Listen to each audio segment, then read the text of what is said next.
I never thought I'd be the kind of person to camp in a graveyard, but life has a strange way of leading you to places you never expected. It wasn't something I planned. It wasn't some thrill-seeking challenge or a dare from a friend. It was just bad luck, bad timing, and a bit of stubbornness that got me there. It was late autumn, and I had been driving through the countryside for hours. I was on a solo trip, something I did every now and then to clear my head. The roads were empty, the air crisp, and the sky already darkening despite it only being late afternoon. I had planned to find a campsite before nightfall, but I underestimated how isolated this area was. Towns were few and far between, and the last place I passed through had been little more than a collection of old houses and a gas station that looked abandoned. By the time I realized I needed to stop, it was too late. The road was surrounded by dense woods on both sides, and there were no signs of a campground or even a decent place to pull over. I kept driving until I saw it. A clearing just off the road, separated from the trees by an old, rusted fence. I slowed down and peered through my windshield, my headlights illuminating a cluster of crooked headstones. It was a graveyard. It wasn't large, maybe a couple dozen graves, most of them old and weathered. The place looked abandoned, the kind of cemetery that no one visited anymore. I wasn't thrilled about the idea of sleeping next to graves, but I was out of options. It was either this or driving blind through the woods, hoping I'd stumble onto a better spot before I ran out of gas. I pulled over, killed the engine, and sat there for a moment, staring at the headstones. The wind had picked up, rustling the dry leaves on the ground. It was colder than I expected. I sighed, grabbed my backpack, and stepped out of the car. The air smelled damp, a mix of earth and rotting leaves. The graveyard was enclosed by a low, rusted fence, half of it missing. The headstones were scattered, some leaning at odd angles, others barely more than chunks of stone covered in moss. I told myself it was just another patch of land, nothing different from the woods I'd slept in before.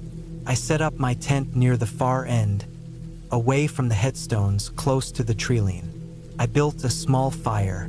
It didn't do much against the cold, but it was better than nothing. I ate a sandwich, took a sip of water, and tried to relax. The place was silent except for the wind and the occasional rustling of branches. Then I noticed something strange. The ground felt uneven. I had camped on rough terrain before, but this was different. It was like the earth had been disturbed, soft, like it had been dug up and hastily covered again. I pressed my boot into the dirt. It sank slightly. I didn't want to think about what that meant. I focused on my fire, on the warmth of the flames and the crackling of the wood. I kept telling myself it was just my imagination, that I was making it out to be worse than it was. But the longer I sat there, the more I felt it. This deep, uneasy feeling in my gut, like I wasn't supposed to be here. The wind picked up, carrying with it the scent of damp earth. It wasn't just the leaves anymore. It was something deeper, richer. The smell of freshly turned soil. Something moved in the distance. A branch snapped. I froze, listening. The sound had come from beyond the graveyard, near the treeline. I strained my ears, but the wind made it hard to hear. Then, another sound, quieter this time, like the crunch of footsteps on leaves. I wasn't alone. I reached for my flashlight and swept it across the trees. Nothing, just shifting shadows and the movement of branches in the wind. I turned back to my fire, trying to calm myself. Maybe it was an animal, a deer or a fox, something harmless. Then I heard it again, closer. I stood up, my heart pounding. The firelight flickered, making everything around me shift and change. My tent looked smaller, my car farther away. I gripped the flashlight tighter and aimed it toward the trees. Something was standing there. Not an animal, not a person, just something. I couldn't see details, only a shape, a dark outline against the trees. It wasn't moving. It was just there, watching. I don't know how long I stood like that, staring into the dark. My breath was loud in my ears, my heartbeat even louder. The wind howled through the trees, but that shape never moved. Then suddenly it was gone. 1 second it was there, the next it wasn't, like it had melted into the trees. I backed toward my tent, keeping my flashlight trained on the spot where I had seen it. My brain was scrambling for an explanation, something rational. A trick of the light, a tree stump, anything but what it had actually looked like. A person standing completely still in the dark. I put out my fire. I didn't want to draw attention. The second the flames died, the cold crept in fast, seeping through my clothes. The wind had died down, leaving only the rustling of leaves and the occasional creak of old branches. I climbed into my tent and zipped it shut. I felt stupid, hiding like a child, but every instinct was telling me that something was wrong. I lay there in my sleeping bag, listening. Every small noise made me jump. The wind, the shifting earth, the sound of leaves brushing against fabric. Then came the breathing. Not mine, not the wind. Something close, too close. I held my breath, my entire body tense. The sound was right outside my tent. Slow, steady breathing. Not an animal's, not the sharp, quick breaths of a deer or a fox. This was human. I reached for the knife in my backpack, gripping it tight. I wanted to unzip the tent and look, but I couldn't move. I just lay there, listening to that slow, steady breathing. Then it stopped. Silence. I stayed like that for what felt like hours, every muscle locked, my fingers numb from how tightly I was gripping the knife. At some point, exhaustion took over. I don't know when I fell asleep, but I woke up to the sound of birds chirping. The sky was light, the graveyard looking different in the morning sun. I unzipped my tent and stepped outside, my breath visible in the cold air. Everything looked the same except for one thing: footprints, leading from the treeline to my tent. Deep, human footprints in the damp earth. They stopped right at my tent flap. Whoever had been out there had been standing inches away from me, listening, watching. I packed up my things as fast as I could. I didn't care about breakfast. I didn't even care that my hands were shaking. I just needed to leave. I drove away without looking back. I don't know who or what was out there that night. I don't know if it was just some drifter, or if the graveyard had drawn in someone worse. But I do know one thing: I will never, ever camp near a graveyard again.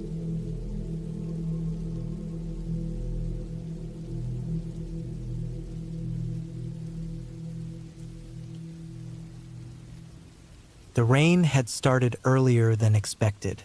Thick, heavy drops splattered against the canvas of my tent, making a dull drumming sound that only grew louder as the storm set in. I had set up camp near a dry riverbed, deep in the Australian bush, miles away from any real civilization.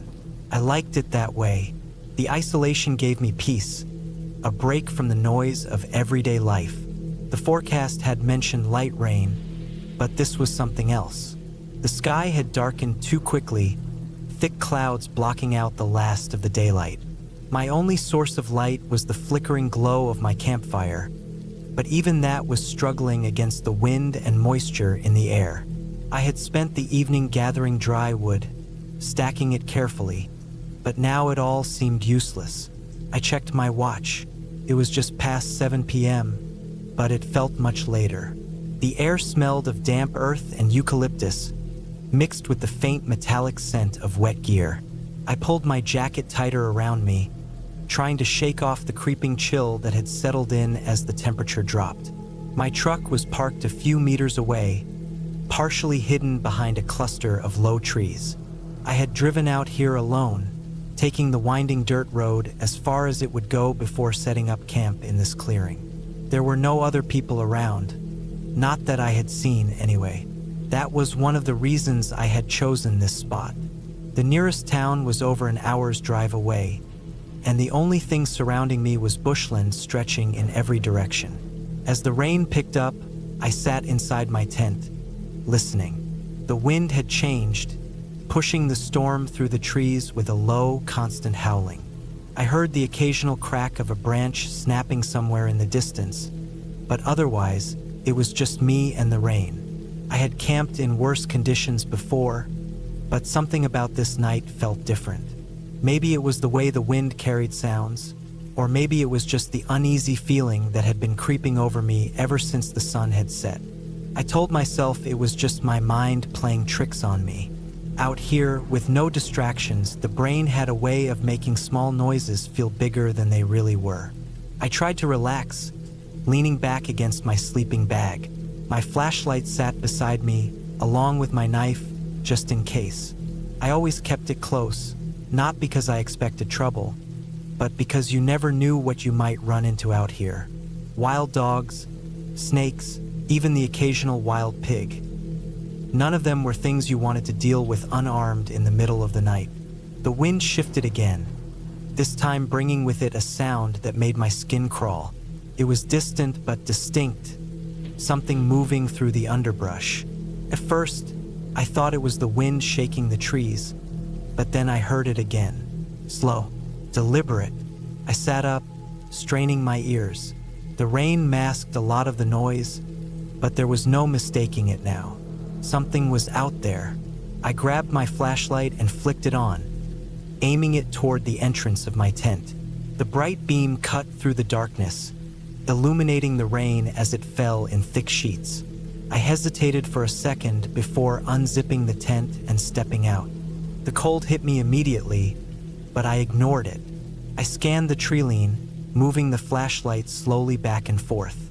Nothing. The wind had died down slightly, and the night was still except for the constant patter of rain on wet ground. I turned, aiming the flashlight toward my truck. Everything looked normal. The trees, the riverbed, the scattered pieces of firewood I had stacked earlier. It was all exactly as I had left it. I almost convinced myself I had imagined it. Then I saw the footprints. The ground was wet and muddy, making them easy to spot. They weren't mine. I had been careful setting up camp, and my own boots had left deep, clear impressions in the dirt. These were different, barefoot, and not small either. They trailed from the trees, stopping about 10 meters from my tent before disappearing back into the bush. My stomach tightened. Someone had been here. I turned off my flashlight, standing completely still. My breath came slow and steady, my pulse hammering against my ribs. I listened.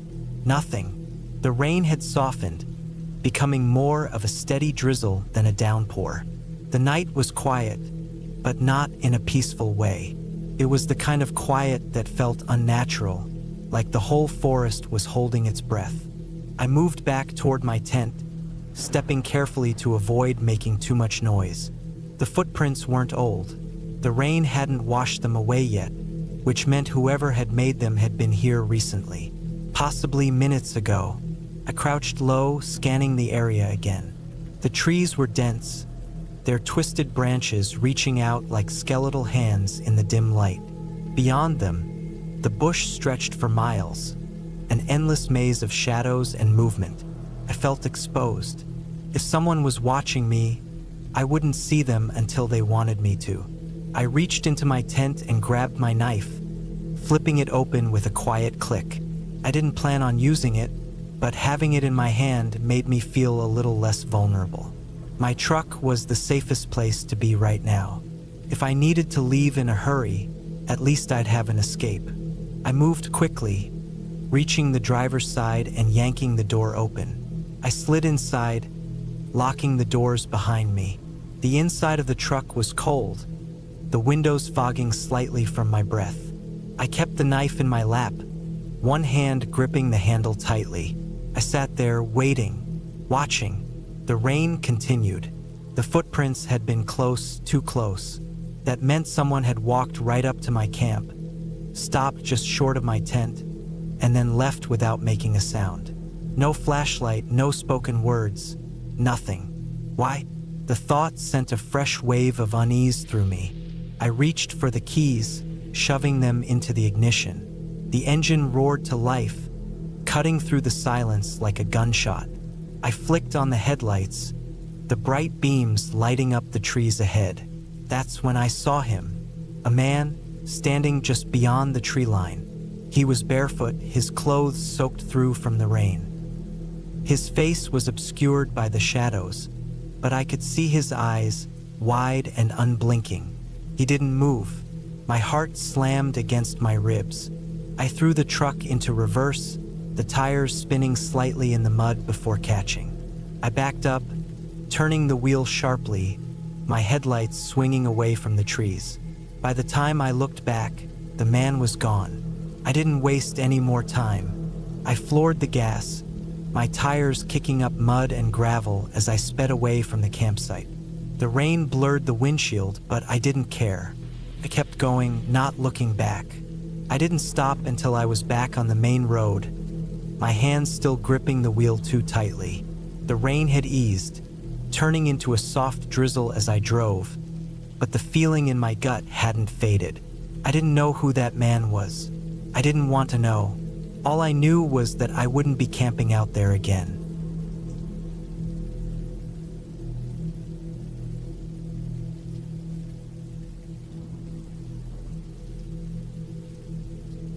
Hunting had always been something I enjoyed, not just for the hunt itself, but for the quiet isolation that came with being deep in the woods. I had been on plenty of trips, but the one that sticks with me, haunts me really, was a trip I should have never gone on. It was late September, and the weather was just starting to turn. The mornings were crisp, the afternoons mild, and the evenings cold enough that a fire felt like a necessity rather than a luxury. My friends and I had planned this trip months in advance. We had picked a spot deep in the wilderness of Wyoming, a place one of us had hunted before and swore was rich with deer. It was the kind of area where you wouldn't see another soul for miles. That was the appeal. There were 4 of us, me, Jason, Tom, and Will. We weren't new to this. We knew how to pack properly, how to prepare for any situation, and how to stay safe in the woods. But all the planning in the world can't prepare you for the things you don't see coming. The drive out took nearly 6 hours. The last 2 were on rough dirt roads that rattled our truck so badly I was sure we'd have to reassemble it when we stopped. Eventually, we reached the trailhead. From there, it was another 4 miles of hiking with all our gear on our backs. The weight was something we were used to, but the terrain was unforgiving, uneven, filled with roots and rocks and steep in places. We reached our chosen campsite just before sundown. It was a small clearing nestled between thick trees with a decent-sized stream about 50 yards away. It was perfect, isolated, quiet, maybe too quiet. We set up our tents, got a fire going, and cooked a quick meal. The first night was uneventful. We sat around the fire, ate, and talked about what the next few days would be like. Jason swore he had seen massive bucks in this area before, and Tom was already planning how he was going to haul his kill back to the truck. When we finally crawled into our sleeping bags, exhaustion took over, and I slept like a rock. The next morning, we woke early, ate a quick breakfast, and split into pairs. Jason and I headed north, while Tom and Will went south. The plan was simple: scout for signs of deer, mark good spots, and hopefully take a shot at something if we had the chance. The woods were dense, and the further Jason and I hiked, the more uneasy I felt. There was no real reason for it at first. I just couldn't shake the feeling that something was off. It wasn't until we found the first carcass that I realized why. It was an elk, or what was left of one. The body was torn apart, the ribs exposed, the flesh ripped in ways I had never seen before. This wasn't the work of a hunter. This wasn't even the work of scavengers. It looked fresh, like it had been killed within the last few hours, yet there were no tracks around it, no prints, no drag marks. Just the body, torn open in the middle of the forest. Jason knelt down, inspecting it. Neither of us spoke for a while. I think we were both trying to rationalize it. A bear, maybe. But bears don't leave kills like this. They eat. They drag their food. This was something else. We should head back, Jason finally said. I didn't argue. We returned to camp earlier than expected. Tom and Will weren't back yet, so we waited. When they finally arrived an hour later, they had nothing. No signs of deer, no fresh tracks. They hadn't even heard anything moving in the woods. That was strange. This deep in the wild, you should at least hear something, squirrels, birds, something. But there was nothing. That night, we barely spoke. The second day was colder. A wind had picked up overnight, and the trees swayed with an eerie groan. We decided to stay closer to camp. None of us said it out loud, but I think we all felt uneasy. We found more carcasses that day. A deer this time, or what was left of it. The same brutal tears in the flesh, the same absence of tracks around it. It didn't make sense. We barely hunted that day. Felt pointless. The woods felt wrong. That night, as we sat around the fire, the feeling of being watched was impossible to ignore. The darkness beyond the glow of the flames felt heavier, like it was pressing in on us. We all noticed it. None of us said anything, but then we heard it. It was faint at first, a rustling in the trees, too deliberate to be the wind. Then came the snapping of branches, slow and steady, like something was moving toward us. We shined our flashlights in the direction of the sound, but there was nothing there. It went on for hours. The sound would come and go, moving around us, circling us. Whatever it was, it wasn't an animal. Animals don't move like that. They don't linger just out of sight. We didn't sleep that night. By the third morning, we had made up our minds. We were leaving. There was no argument. We packed quickly, eager to get out of there. But as we were taking down our tents, Jason stopped. He was staring at the ground. There were tracks in the dirt leading up to our camp. They weren't ours. They were long, deep imprints, like someone or something had been standing there watching us. We moved faster. The hike back felt longer than before. The weight of our packs was nothing compared to the weight of the fear pressing on us. The whole way we felt it. Something was out there, moving with us. We would hear the occasional snap of a branch, the rustle of leaves, but every time we turned, there was nothing.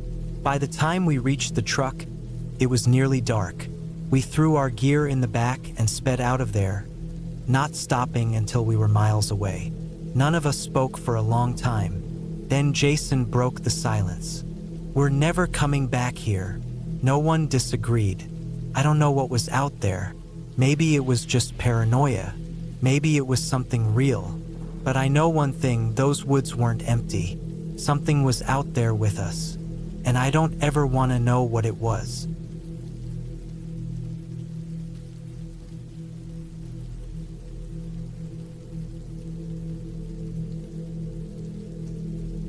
I was never the type to be afraid of the woods.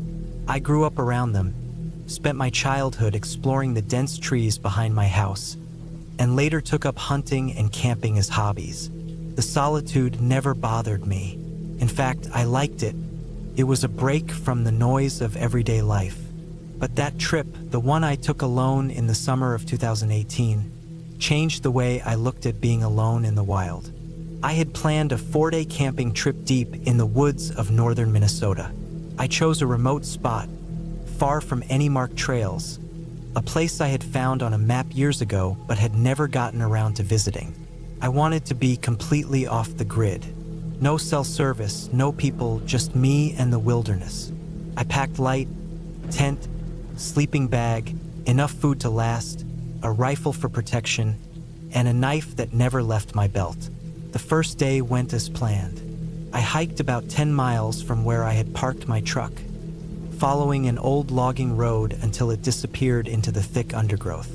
I set up camp in a small clearing near a stream, got a fire going, and cooked some canned food. The air was warm, the trees swayed gently in the wind, and the sound of the flowing water was the perfect background noise. That night, I barely slept. It wasn't the usual unease that sometimes comes with sleeping in a tent alone. I was used to the distant howls of coyotes, the rustling of small animals in the brush. But this was different. I kept waking up, feeling like something wasn't right. I couldn't hear anything. No wind, no animals, just dead silence. The second day, I spent time exploring the area.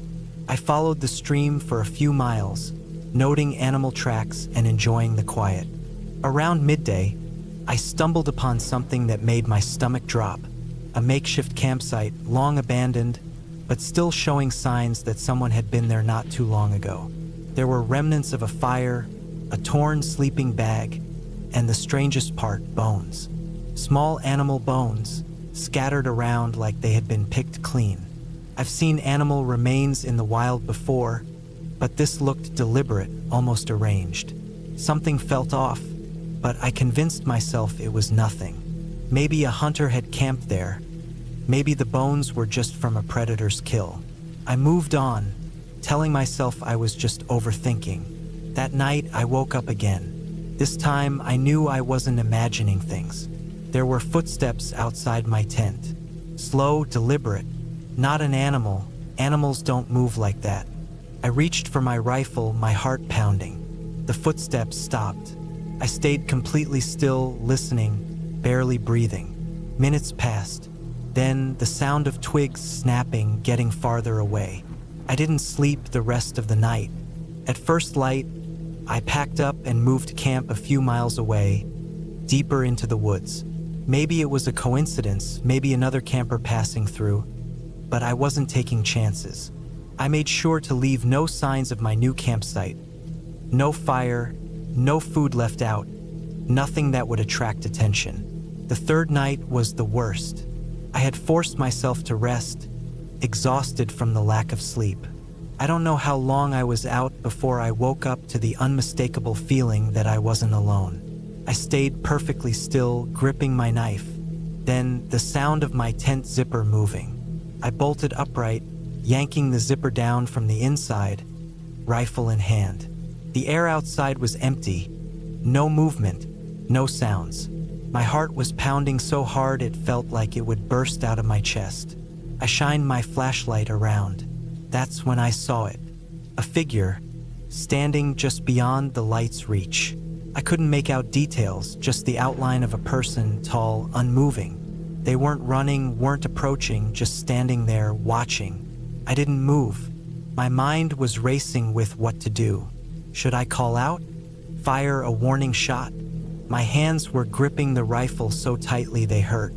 Then, as if deciding they had seen enough, the figure turned and walked back into the trees, disappearing without a sound. I didn't sleep at all. I waited until first light, then packed my things and started hiking back. I didn't care about finishing the trip. I just wanted to get out of there. The hike back felt different. The woods no longer felt like the peaceful place I had always known. Every sound made me jump. I kept looking over my shoulder, expecting to see that figure again. Then I noticed something that made my blood run cold. There were fresh boot prints in the mud. Not mine, someone else's, and they had been following me the entire way. I didn't stop moving. I pushed through the pain in my legs, through the burning in my lungs, hiking faster than I ever had before. When I finally saw my truck in the distance, relief washed over me, but it didn't last.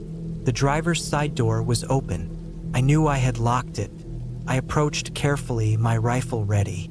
The inside was empty, nothing missing. But there, on the seat, was a single thing that hadn't been there before. A knife, a hunting knife, old and rusted, placed neatly in the center of the seat. I never ran so fast in my life. I jumped in, started the engine, and sped out of there without looking back. I don't go camping alone anymore. I don't tell many people this story, because it sounds too much like something out of a horror movie. But it happened, and whoever was out there watching me, following me, they weren't lost, they weren't some random camper. They had been waiting.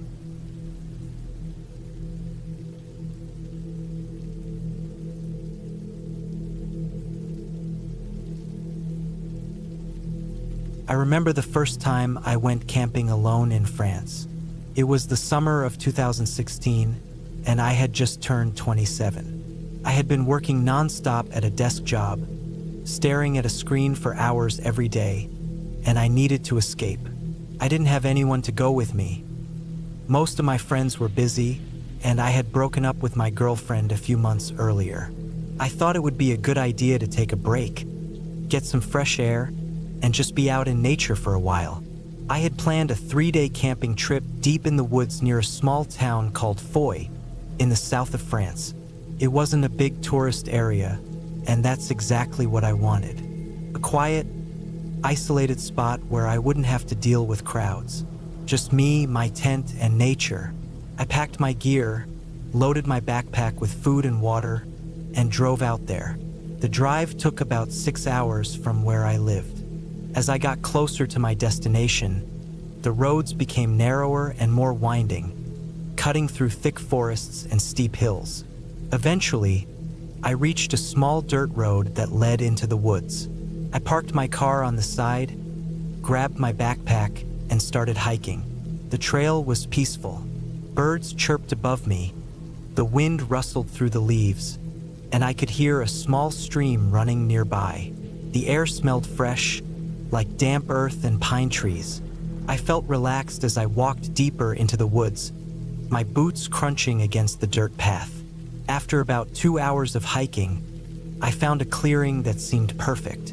It was flat, surrounded by trees for shelter, and had enough space for my tent.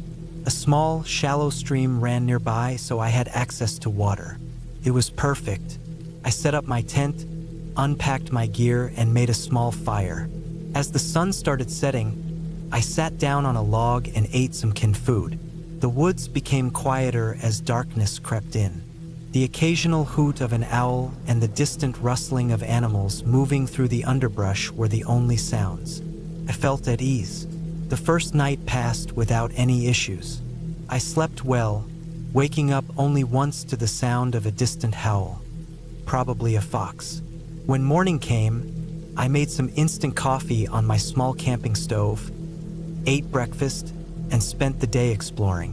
I hiked through the forest, followed the stream for a while, and even found a small waterfall. It was peaceful. That night, things started to feel different.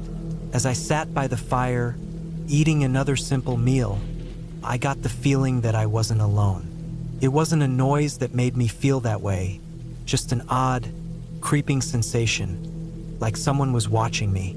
I scanned the woods around me, but I didn't see anything unusual, just trees and shadows. I shook it off, finished my meal, and got into my tent. The night was quiet at first, but a few hours later, I woke up suddenly. I wasn't sure what had woken me. The fire outside had burned down to embers, and the tent was pitch dark. I lay there listening. Then I heard it. Footsteps. Not animal footsteps, human footsteps. Slow, deliberate, crunching softly against the forest floor. I held my breath, my heart hammering in my chest. The footsteps stopped. I listened for what felt like an eternity, but I didn't hear anything else. Just the wind moving through the trees. I told myself it was my imagination. Maybe I had heard a deer or a wild boar. I tried to go back to sleep, but it took me a long time. The next morning, I felt uneasy. I checked around my campsite but didn't find anything out of place. No tracks, no signs of anyone being there. Still, the feeling of being watched hadn't left me. I spent the day trying to enjoy my hike, but I couldn't shake the paranoia.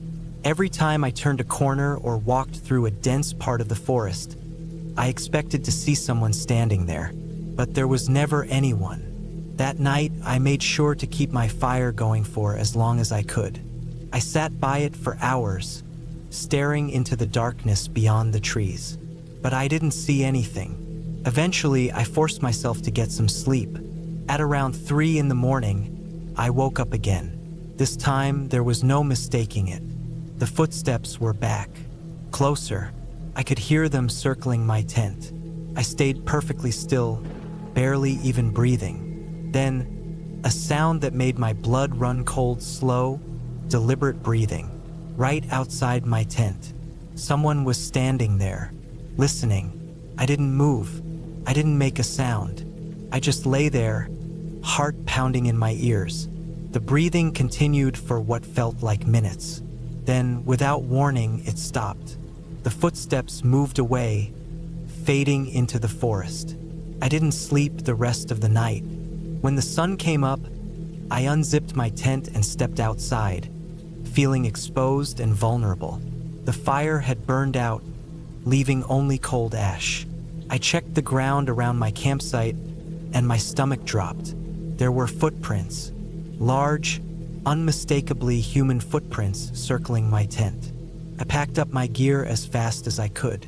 I didn't care about breakfast or rest. I needed to leave. I hiked back to my car, constantly checking over my shoulder. Every crunch of leaves made me jump. Every shadow between the trees made my skin crawl. When I finally reached my car, I tossed my backpack in the back, jumped in, and locked the doors. I sat there for a moment, breathing heavily. Then, in the rearview mirror, I saw something that made my entire body freeze.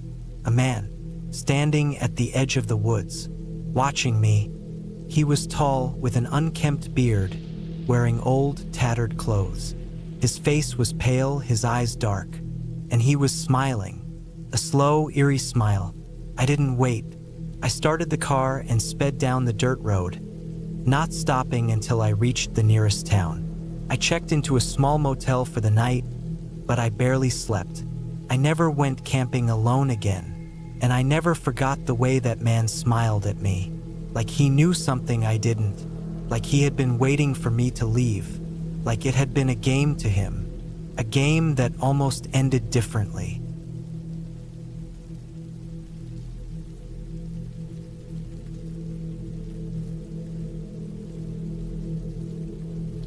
I had always liked camping alone. Some people never understood it. They'd ask why I'd go out into the woods by myself, why I'd rather sleep under the open sky than in a warm bed, why I'd put myself miles away from the nearest town with nothing but a tent, a fire, and the sounds of the night. The truth was, I liked the quiet. No cars, no people, no phone calls. Just me, the trees, and the wind. That's why I went out to Cold Creek that October. Cold Creek wasn't much of a place. Just a small river running through a dense patch of forest in northern Idaho. It wasn't part of any national park, and it didn't have any hiking trails. That was why I liked it. No crowds, no tourists, no groups of kids blasting music by the fire. Just a stretch of empty woods where I could pitch my tent, fish for trout, and spend a few nights away from everything. I'd been there once before, a couple of years back. It was about a 4-hour drive from where I lived. This time, I planned on staying for 3 nights. I brought enough food and gear to last me, along with my rifle. Not that I expected to need it, but when you camp alone, you don't take chances. I arrived around noon, parked my truck at the end of a dirt road, and hiked a couple of miles into the forest. The leaves were changing, the air was crisp, and the only sounds were the crunch of my boots and the distant rush of the creek. It was perfect. I found a good spot near the water, set up my tent, and gathered some firewood. By the time the sun started dipping, I had a fire going, and I sat back with a can of beans, watching the flames. That first night was quiet, peaceful. I woke up a few times, listening to the wind rustling through the trees, but nothing felt off. The second day was just as calm. I spent most of it fishing and exploring a bit farther up the creek. The fish weren't biting much, but I didn't mind. I had packed enough food, and I just enjoyed being out there. That night, though, things started to feel different. I was sitting by the fire, eating dinner, when I got this strange feeling. It wasn't anything obvious, just a kind of pressure in the air, like I was being watched. I told myself it was nothing, probably just my imagination. But as I sat there, poking at the fire, I kept catching myself glancing over my shoulder, scanning the trees. Nothing. Eventually, I shook it off and went to bed. Sometime in the night, I woke up. At first, I wasn't sure why. The fire had burned low, just a soft glow through the tent fabric. I could hear the creak, the wind in the branches, the usual forest sounds. Then I heard something else. A footstep. Not an animal. Not the scurrying of a raccoon or the snap of a branch falling. A single, slow step on dry leaves. I held my breath. Silence. I waited, listened. The seconds stretched out. Nothing. Maybe it had been a dream. Maybe I was just half awake, hearing things. But I didn't sleep much after that. In the morning, I walked the area around my camp, looking for tracks. The ground was mostly covered in leaves, but I didn't see anything strange. No footprints, no signs of anything moving around. I told myself I was being paranoid. I spent plenty of nights in the woods, and sometimes your mind plays tricks on you. The third day went by quietly. I spent most of it hiking. When I got back to camp, the feeling was still there, though. That weight in the air, that sense of being watched. That night, I kept my rifle close. I barely slept. Every little noise had me straining my ears, waiting. Then, sometime past midnight, I heard it again. A step, then another. Slow, deliberate. They were close. I didn't move. I just listened. Then I heard breathing. It was faint, but it was there. Someone was standing just outside my tent. I gripped my rifle, my pulse hammering. Then nothing. Minutes passed, maybe longer. Then I heard steps again, fading into the trees. I didn't sleep after that. I just sat there, gun in hand, waiting for the first light.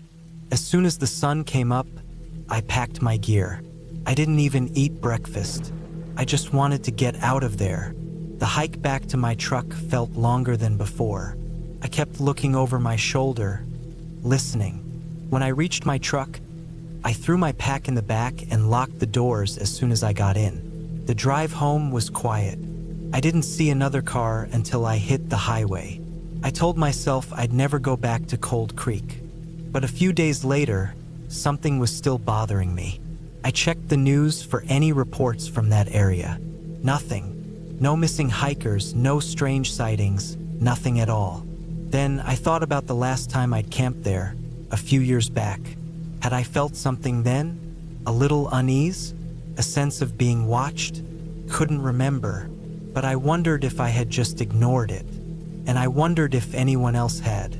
I haven't been camping alone since, and I don't think I ever will again.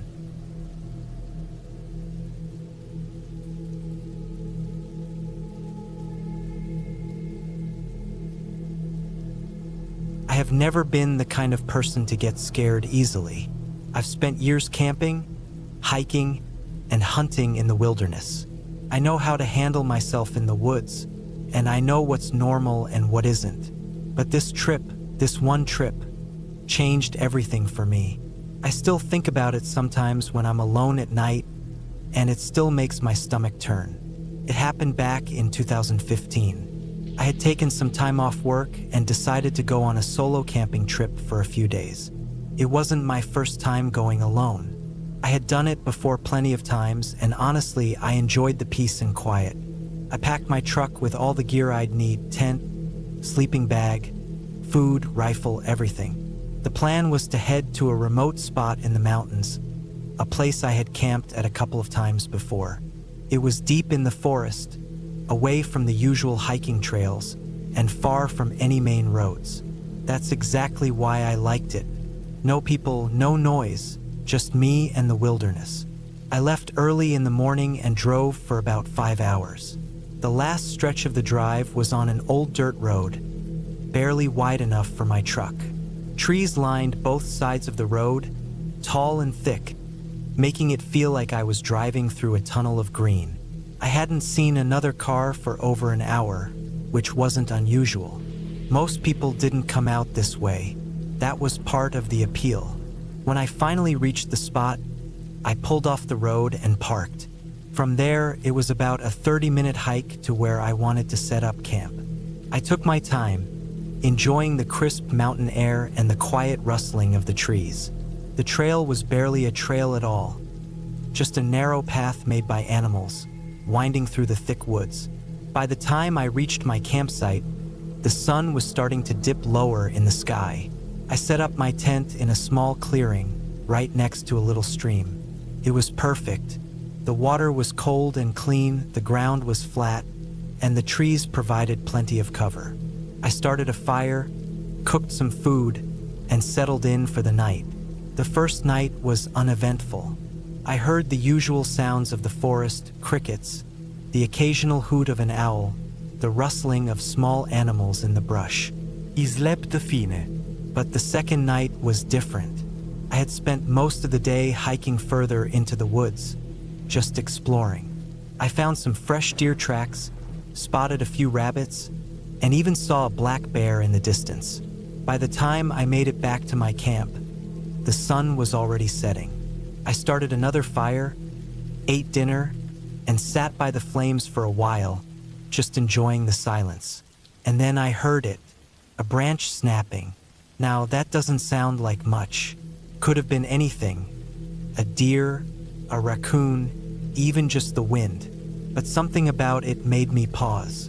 It wasn't just a random twig breaking. It was a sharp, deliberate snap, like someone had stepped on it.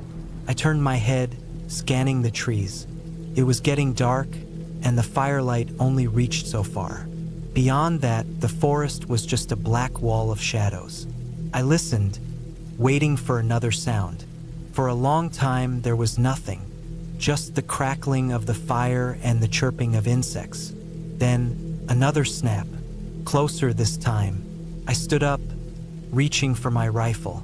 I wasn't scared yet, but I wasn't about to be careless. If it was an animal, I wanted to be ready. If it was a person, well, I wanted to be ready for that too. I waited, my eyes fixed on the darkness. Nothing. After a while, I convinced myself it was just an animal passing through. I sat back down, kept my rifle close, and eventually I went to sleep. But I didn't sleep well. I kept waking up, half expecting to hear something moving outside my tent.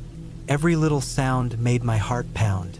A few times, I thought I heard footsteps, soft, slow. But when I held my breath and listened, there was nothing. By morning, I felt exhausted. I told myself I was just being paranoid. I had camped alone before. I knew how the mind could play tricks on you when you were out in the woods by yourself. I decided to stay one more night. That was a mistake. The third night was when things got bad. I had just finished eating and was sitting by the fire, sharpening my knife, when I felt it. That strange, heavy silence. The forest is never completely quiet, not unless something is very, very wrong. I listened. Nothing. No insects, no wind, nothing. And then footsteps, slow, careful, coming from the trees behind me. I stood up fast, gripping my rifle. The footsteps stopped. I turned, scanning the darkness. The fire was behind me, casting long shadows through the trees. I couldn't see anything. Then, another step, closer. I raised my rifle and aimed it toward the sound. "I know you're there," I said out loud, even though I knew no one was going to answer. Silence. Then, just barely loud enough to hear breathing. I can't explain how I knew it was breathing, but I did. It wasn't the wind, and it wasn't my imagination. Someone or something was standing just beyond the firelight, watching me. I didn't wait. I fired a shot into the darkness. The sound exploded through the trees, echoing like thunder. The breathing stopped. For a long moment, everything was still. Then, footsteps. Fast, running, disappearing into the woods. I didn't sleep that night. I sat by the fire with my rifle, listening. I never heard the footsteps again. The first light, I packed up and left. I hiked back to my truck as fast as I could, barely stopping to catch my breath. When I reached the road, my truck was exactly where I had left it. But there was something wrong. The driver's side door was open, I know for a fact that I had locked it. I always do, but now it was wide open. I checked inside. Nothing was missing, but my glove compartment was open, and my map was lying on the seat. Someone had been in my truck. Someone had gone through my things. I got in, locked the doors, and drove out of there as fast as I could. I didn't stop until I was back home. I still don't know who was out there that night. I don't know if it was some stranger living in the woods, or if it was something worse. All I know is that I was not alone, and I don't camp alone anymore.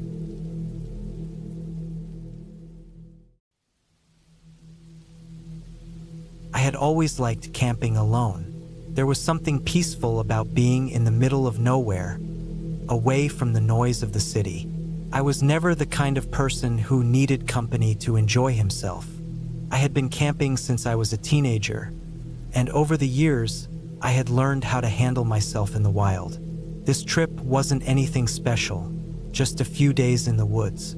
I had picked a spot in northern Minnesota, far from any towns, with thick forests stretching for miles.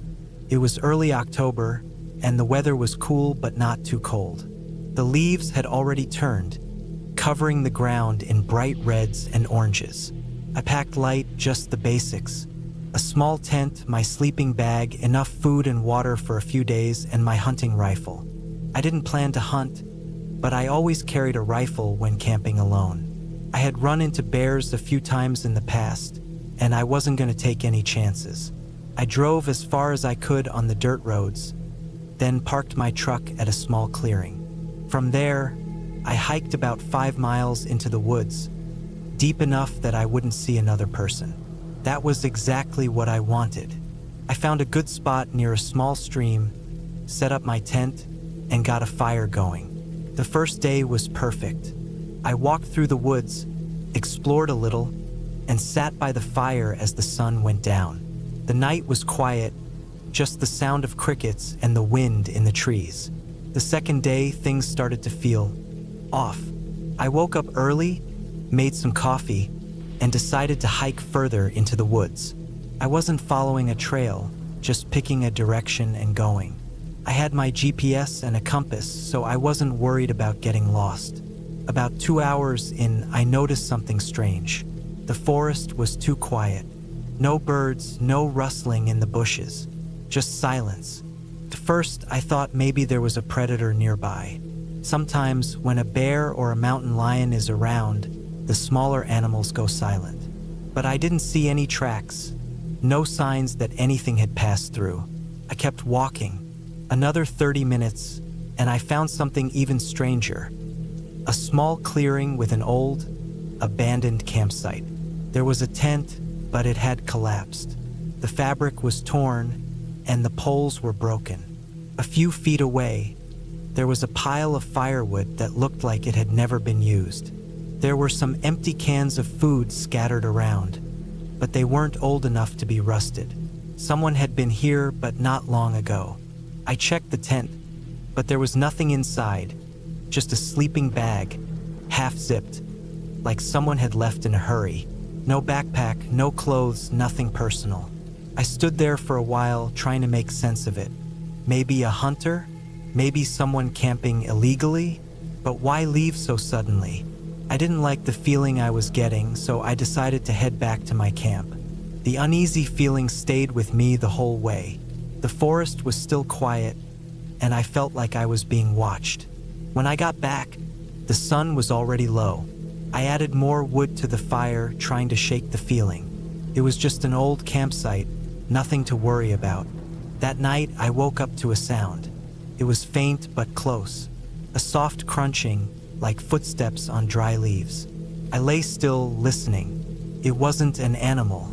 I had spent enough time in the woods to know the difference between a deer moving through the brush and a person trying to move quietly. It was close, maybe 20-30 feet away. I reached for my rifle, gripping it tight, but I didn't move. The footsteps stopped. Silence. Then, after what felt like forever, I heard them again, this time moving away. I sat there, heart pounding, until the sun came up. When I finally stepped out of my tent, everything looked normal. No footprints, no broken branches. But I knew what I had heard. I thought about packing up and leaving, but a part of me didn't want to run. Maybe it was just another camper passing through. Maybe my mind was playing tricks on me. I stayed. That day, I stuck close to my camp, keeping my rifle within reach. The feeling of being watched never really went away. That night, it happened again. This time, the footsteps were louder, closer. I gripped my rifle and sat up in my tent, straining to hear. Then something brushed against the fabric. My body went cold. I held my breath, finger on the trigger. The sound of breathing slow, steady, right outside. Then silence. I didn't move. I stayed like that for hours until the first light of morning crept through the trees. When I finally stepped out, I saw them. Footprints. Not boots, not shoes, bare feet. They circled my tent, stopped at my fire pit, then disappeared into the woods. That was it. I wasn't staying another night. I packed up as fast as I could, my hands shaking. I didn't eat, didn't drink, just threw everything into my pack and started hiking back to my truck. I moved fast, not stopping, listening for anything behind me. The forest was still too quiet. When I finally saw my truck, I almost ran. I threw my gear in the back, got in, and locked the doors. Then, just as I turned the key, I saw something in the tree line. A man. He was standing just inside the trees, half hidden by the branches. No clothes, just pale skin, thin, too thin. His head tilted slightly, like he was listening. I didn't wait. I slammed the truck into gear and tore down the dirt road, not looking back. I didn't stop until I was miles away, back on the highway. I never reported it. What would I even say? But I never went back to those woods, and I never camp alone anymore.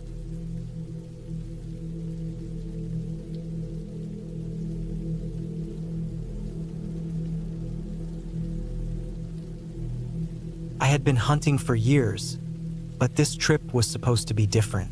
I was alone this time, something I had never done before. My usual hunting partner, my cousin Luke, had backed out at the last minute because of work, and I decided to go without him. I figured I could handle it. I had all the gear, enough food, and I had been hunting this area for years. It was a remote stretch of forest in Montana, miles away from the nearest town. The kind of place where you wouldn't see another person for days. The plan was simple. Hike in about 8 miles, set up camp, and hunt for 3 days before heading back. I wanted elk, but I would settle for a deer if it came to that. I packed light but made sure I had everything: rifle, extra ammo, tent, sleeping bag, enough food to last, and a satellite phone just in case. The hike in was rougher than I remembered. The terrain was steep, and the trail was barely visible in some spots. Fallen branches and thick undergrowth made progress slow. I kept an eye on the sky, watching the sun dip lower and lower. I wanted to set up camp before dark. By the time I reached my planned camping spot, my legs were burning, and my back was sore from the pack. It was a good spot. Flat ground, a few thick trees for shelter, and a small clearing where I could start a fire. The nearest water source was about half a mile away, a slow-moving stream that I had used on past trips. It wasn't ideal, but it would do. I set up my tent quickly, laid out my sleeping bag, and built a small fire as the sun dipped below the treetops. The air turned colder, and the forest noises shifted. At night, everything sounded different. Distant rustling in the undergrowth, the occasional crack of a branch. Normal things. I had been in the woods enough to know what a deer sounded like walking through the brush, how the wind moved the trees, how small animals scurried through the leaves. But still, I couldn't shake the uneasy feeling that had settled in my gut. I told myself it was just being alone. I wasn't used to that. Every other time, Luke had been there and we had someone to talk to share the silence with. I pushed the feeling aside, ate a quick meal, and crawled into my tent. The first night was quiet, too quiet. I woke up a few times, listening, expecting to hear the usual sounds of the forest at night. The wind was still, the trees barely moved, and the normal nighttime noises seemed muffled. I drifted in and out of sleep until the sun finally started to rise. I got up early, packed some food, and set out for the day. I hiked deeper into the woods, moving slowly, scanning for tracks, listening for movement. It was cold, my breath visible in the morning air. By midday, I found fresh elk tracks, large, deep prints in the damp earth heading west. I followed them for hours, moving carefully, trying to stay quiet. The tracks led me up a steep ridge, through thick undergrowth, and finally to a small clearing. That's when I saw it. A fresh kill. It wasn't an elk, though. It was a deer torn apart, the body still fresh. Blood soaked the ground, steam rising from the exposed flesh. The kill was recent, very recent. I froze, heart pounding. I had seen plenty of kills in the wild, but this was different. The way the body was torn apart, the deep gashes in the flesh, it wasn't done by a coyote or a wolf. This was something else. I scanned the area, rifle raised, every muscle in my body tense. There was nothing, no movement, no sound, but I felt something, that same uneasy feeling from the night before, stronger now, like I was being watched. I crouched low, scanning the trees. I needed to get out of there. Slowly, I backed away, careful not to make too much noise. I retraced my steps, moving quickly, every snap of a twig making my pulse jump. It was late afternoon by the time I got back to camp. The fire was out, the air colder than before. I sat down, trying to shake the feeling that had settled deep in my gut. Something wasn't right. I had been in these woods for years and never felt like this. The second night was worse. I barely slept. Every time I started to drift off, I heard something. Soft, careful footsteps outside my tent. A twig snapping. Slow, deliberate movements, not the random rustling of an animal. I held my rifle close, my finger resting near the trigger. I stayed still, listening, heart pounding in my chest. The footsteps would come, then stop. A few minutes of silence, then more movement. It was circling my camp. I knew better than to make noise. Whatever it was watching me, testing me. I lay there for hours, every muscle in my body tense. At some point, exhaustion took over, and I must have dozed off. When I woke up, it was dawn. I sat up, my entire body aching from staying so tense all night. I grabbed my rifle and stepped outside. Something had been there. The ground was disturbed, footprints in the dirt. Large prints, human, but something was off about them. The toes dug deep into the ground, the stride too long. My gut told me to leave. Now, I packed up fast, shoving everything into my pack, dousing the fire, making sure I left nothing behind. I started hiking out, moving fast, rifle in my hands, scanning the trees. The whole way back, I felt it, that presence, just out of sight, just beyond the trees. I would stop, listen, hear nothing, but the feeling never left. By the time I reached my truck, I was drenched in sweat despite the cold. I threw my gear in the back, started the engine, and got the hell out of there. As I drove away, I glanced in the mirror, scanning the treeline. For a second, just a second, I thought I saw something. A figure standing between the trees, too tall, too still. Then it was gone. I never went back to that spot. I told Luke we needed to find a new hunting ground. He laughed it off, said I was imagining things. But I know what I felt, and I know something was out there, waiting, watching.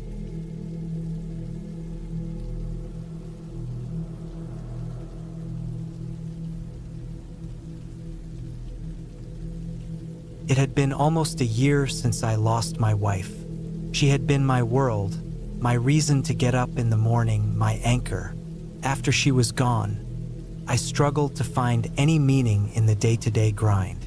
The house felt like an empty shell, every corner filled with memories that no longer brought comfort, just a heavy, aching silence. I tried keeping myself busy, drowning myself in work and routines, but nothing worked. The loneliness followed me everywhere, so I decided to get away. I packed up my old camping gear, threw it in the back of my truck, and drove toward a remote forest I had visited years ago with her. It was a place we had always talked about returning to, but life got in the way, and then she was gone before we ever had the chance.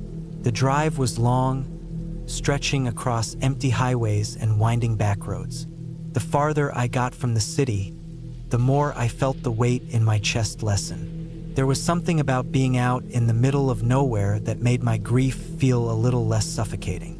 Maybe it was the space, the absence of reminders, or just the silence that didn't feel so heavy out here. By the time I reached the forest, the sun was beginning to set. The trees were thick and towering, their silhouettes stretching against the dimming sky. The dirt road leading into the woods was rough, filled with deep ruts and loose gravel. My truck bounced and jolted as I navigated through, the sound of tires crunching over rocks the only thing breaking the quiet. I found a clearing a few miles in, near a slow-moving river. The place was perfect, secluded, peaceful, untouched. I killed the engine, stepped out, and took a deep breath of the crisp evening air. The scent of pine and damp earth filled my lungs. It was the first time in a long while that I felt something close to calm. I set up my tent slowly, taking my time, letting the motions keep my mind occupied. After I got everything in place, I built a fire, the flickering glow casting long shadows across the trees. I sat there for a long time, just listening to the sounds of the forest, the rustling leaves, the occasional hoot of an owl, the gentle trickle of the river. For the first time in months, I felt like I could breathe. The night was colder than I expected. I wrapped myself in my sleeping bag, staring at the roof of my tent. Sleep didn't come easily. My mind kept drifting to memories of her, our old camping trips, the way she used to laugh when I struggled to set up the tent, the way she would always remind me to double-check the fire before we went to bed. At some point, exhaustion won, and I drifted off. I woke up to a sound. At first, I wasn't sure if I had imagined it. My mind was still sluggish from sleep, but then I heard it again. Something moving outside the tent. A soft rustling, a shuffle of leaves. I held my breath, straining to listen. The fire had died down, leaving only faint embers glowing in the dark. The forest was silent except for the occasional creak of branches swaying in the wind.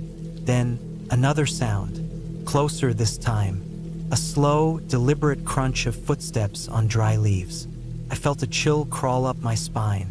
I wasn't new to camping. I knew the sounds of the forest. Animals moved differently, their steps lighter, scattered, unpredictable. This was something else, something steady, someone. I stayed still, my pulse hammering in my ears. I reached for the flashlight beside me, my fingers closing around the cold metal. Slowly, carefully, I unzipped the tent just enough to peek outside.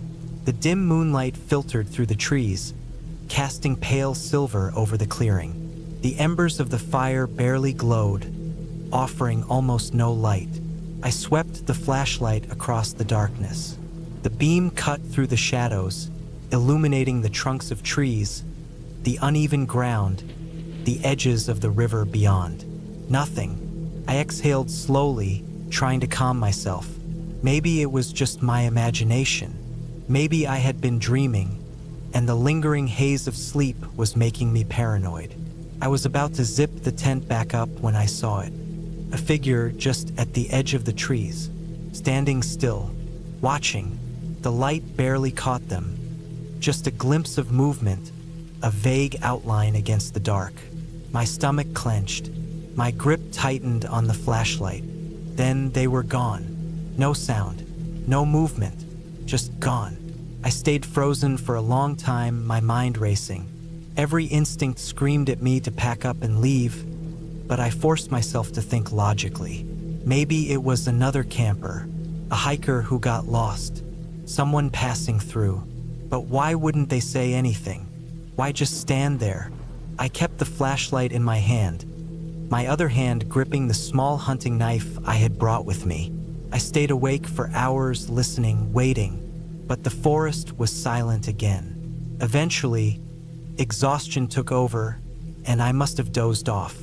I woke up at dawn, the pale light filtering through the trees. I sat up, my body stiff and aching from a restless night. For a moment, I wondered if I had imagined the whole thing. But then I stepped outside the tent, and I saw the footprints, deep, heavy imprints in the dirt, leading from the trees to the spot just outside my tent, and then leading away. I stared at them for a long time, my mind struggling to process what I was seeing. The tracks weren't mine. They were fresh, the edges still crisp in the damp earth. Someone had been here, standing outside my tent, watching me. I packed up fast. I didn't waste time eating or even putting out the fire properly. I just kicked dirt over the embers, threw my gear into the truck, and got the hell out of there. The drive back felt longer. The trees stretched endlessly on either side of the road, their shadows feeling darker, heavier.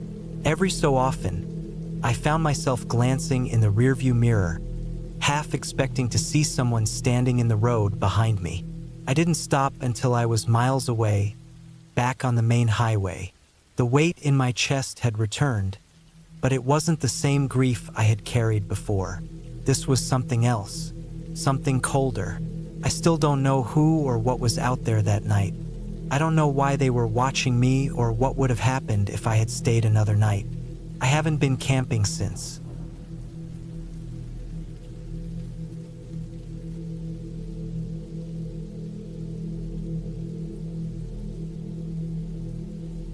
I had been camping all my life. It wasn't just a hobby, it was part of who I was. I grew up with a father who taught me everything about the woods, how to track, how to hunt, how to stay hidden if I needed to. Even as I got older, I made it a point to go out on my own as much as possible, no distractions, just me and the wilderness. In the fall of 2018, I decided to take a solo camping trip deep in the mountains of northern Arizona. I had been there before, but never alone. The land was rough, high elevation, full of thick forests and steep ridges that dropped off into canyons so deep you'd never climb out if you fell. I liked it because it was untouched. No tourists, no trash, just raw land and silence. I had parked my truck at a dirt pull-off about 15 miles from the nearest paved road. From there, I hiked another 8 miles to a ridge where I planned to set up camp. The first few hours were great, fresh air, the crunch of leaves under my boots, the smell of pine sap in the crisp autumn air. I found a flat spot overlooking a valley and set up my tent as the sun dipped low. The first night was uneventful. I built a small fire, cooked some food, and stared at the stars for a while before crawling into my sleeping bag. I slept like a rock. The next day, I spent the morning hiking the ridges, following game trails, and scouting the area. I found a small stream about a mile from my camp and filled my water bottles. Everything felt normal, peaceful. That night, everything changed. I was sitting by my fire, eating a simple meal when I started to feel watched. It wasn't an obvious thing at first, just a slow, creeping sense that something was out there. The woods were too quiet. Normally, even at night, you hear things, owls, insects, the rustle of small animals in the undergrowth. But now there was nothing, just silence. I scanned the trees, listening hard. I couldn't see anything, but that feeling wouldn't go away. It was like something had locked onto me, something just out of sight. I tried to shake it off, but my instincts wouldn't let it go. My father always told me if something feels wrong in the woods, it probably is. I put out my fire early and crawled into my tent, but I didn't sleep. I lay there listening, and at some point in the middle of the night, I heard it. Footsteps, slow, deliberate, not an animal. Animals move in quick, shuffling bursts. This was different. This was something walking carefully, as if it didn't want to be heard. I held my breath. The steps moved closer, stopping just outside my tent. My heart was pounding so hard I was sure it would hear me. Then nothing. I lay there for what felt like hours, but eventually, exhaustion took over, and I drifted into a restless sleep. At first light, I unzipped my tent and stepped outside. The air was cold, the ground damp with morning dew. I walked a slow circle around my campsite, looking for tracks, and I found them, human-shaped, but wrong. The toes were too long, the arch was too high, and they were deep. Whatever made them was heavy. I packed my gear in record time. I wasn't taking any chances. I had hiked these woods my whole life, but I had never seen tracks like that. I started the long hike back to my truck, moving fast, but trying not to make it obvious that I was rushing. If something was watching me, I didn't want to give it the satisfaction of knowing I was scared. About 2 miles in, I got that feeling again. Something behind me. I glanced back but saw nothing. The trees were thick, but I could swear something was moving between them. Every time I looked, the movement stopped. I picked up the pace.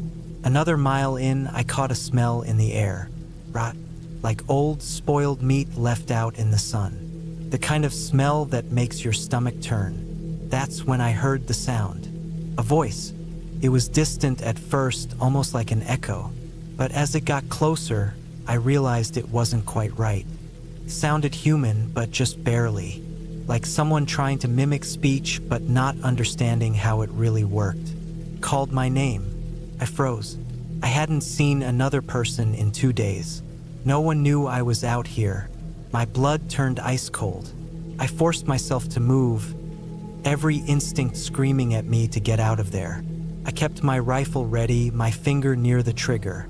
The voice called again, closer, and then I saw it. A figure, standing between the trees, half hidden in the shadows. Tall, too tall, gaunt, with limbs that were just a little too long. The skin was pale, stretched too tight over its frame. His head was tilted slightly, like it was studying me. And the worst part? It had my face. A twisted, wrong version of it, like something had tried to copy me but failed. I didn't hesitate. I raised my rifle and fired. The crack of the shot shattered the silence. The thing jerked, but it didn't fall. It just twitched like it was confused. Then slowly it smiled. I ran. I ran faster than I ever had in my life, tearing through the trees, barely able to breathe. I didn't stop until I saw my truck in the distance. I practically threw myself inside, started the engine, and floored it down that dirt road, not looking back. I didn't stop driving until I was 2 counties away. That was 6 years ago. I never went back to that place. I don't tell people about what happened because no one would believe me, but I know what I saw. I still camp, but never alone, and never in those woods again, because some things aren't meant to be found.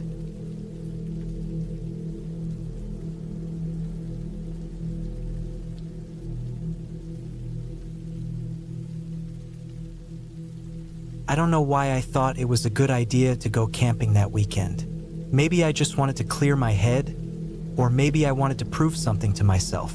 Either way, I loaded up my gear, checked the weather forecast, which called for rain but nothing extreme, and set out toward the woods. The place I had in mind was about a 3-hour drive from home, a remote forested area near a lake. It wasn't an official campsite, just a spot I had stumbled across a couple of years ago while hiking. No designated fire pits, no marked trails, no signs of other people. That was the appeal. I wanted to be alone. I arrived just before sunset. The sky was already a deep gray, the kind of color that makes everything feel colder than it is. The air smelled like wet leaves and damp earth. I parked my truck on a narrow dirt road that cut through the trees, grabbed my backpack and tent, and made my way deeper into the woods. The sound of the wind moving through the branches was steady, a constant whisper that never really went away. I walked for about 20 minutes before I found the clearing I was looking for. The lake stretched out in front of me, dark and still, surrounded by thick forest. It was beautiful in a quiet, eerie way, the kind of place that made you feel small. I set up my tent on a patch of relatively dry ground beneath a cluster of tall pines. The rain hadn't started yet, but I knew it was coming. I wanted to get my fire going before the wood got too damp. I gathered some sticks, lit a small fire, and sat back to eat a quick meal. By the time I finished, the first drops of rain were tapping against the fabric of my tent. I tossed some extra wood onto the fire, hoping it would last, then climbed inside my tent. The rain picked up quickly, going from a light drizzle to a steady downpour in minutes. I lay there, listening to the sound of the rain, feeling safe inside my tent. The forest always seemed different in the rain, darker, quieter. It wasn't long before I drifted off to sleep. I woke up to the sound of something moving outside my tent. At first, I thought it was just the rain, but then I heard it again. Something heavy, slow, moving through the wet leaves. My fire had gone out, leaving everything in complete darkness. I reached for my flashlight, my pulse picking up speed. I unzipped the tent just enough to shine the light outside. Nothing, just rain and trees. I listened for a while, but the sound was gone. Probably an animal. A deer, maybe. The rain was messing with my head, making every little noise seem bigger than it really was. I zipped the tent back up and tried to go back to sleep.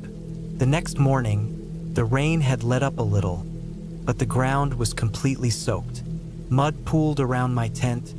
My boots were wet before I even put them on. I stepped outside, stretching, trying to shake off the uneasy feeling from the night before. Then I saw them. Footprints. Not mine. They circled my tent, uneven and erratic, like someone had been pacing. The mud made them hard to read, but they were fresh. I scanned the tree line, my heartbeat suddenly in my throat. There was no one there, but I wasn't alone last night. I told myself it could have been a hunter, maybe someone passing through. But why wouldn't they say something? Why wouldn't they announce themselves? I didn't like it. I packed up my gear faster than I ever had before. I wasn't planning to leave just yet, but suddenly the idea of spending another night out here didn't sit right with me. The rain started up again, heavier than before, making it hard to see through the trees. I started walking back toward my truck, following the same route I had taken the day before. The trail was more like a flooded path now, my boots sinking into the mud with every step. About 10 minutes into the walk, I stopped. There was something up ahead, a shape, dark, motionless, standing just off the path. I lifted my flashlight even though it was daylight. The rain made everything look distorted, but I could see enough. A man. He was standing just inside the tree line, half hidden by the branches. I didn't move. He didn't move. He was watching me. I couldn't make out his face, but I could tell he was tall. He was wearing dark clothes, soaked from the rain. I forced myself to keep walking, pretending I hadn't seen him. My heartbeat felt like it was rattling my ribs. Every step felt slower than it should. I kept my eyes forward. I wanted to turn around so badly, just to check if he was still there. But I didn't. I knew if I did, I would see him again, standing just as still, just as silent. I don't know how I made it back to my truck without running. I threw my gear into the back, jumped in, and locked the doors. The windshield was fogged up from the rain, but I could still see the trees, still see the trail. He was there, standing at the edge of the woods, closer now. I started the truck and backed out so fast I almost slid off the road. My tires kicked up mud, the engine roared, and I didn't stop until I was miles away from that place. I didn't look back. For days after, I couldn't stop thinking about it.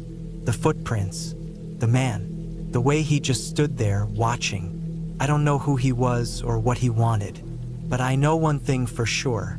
I'll never go camping alone again. That was my last trip into those woods.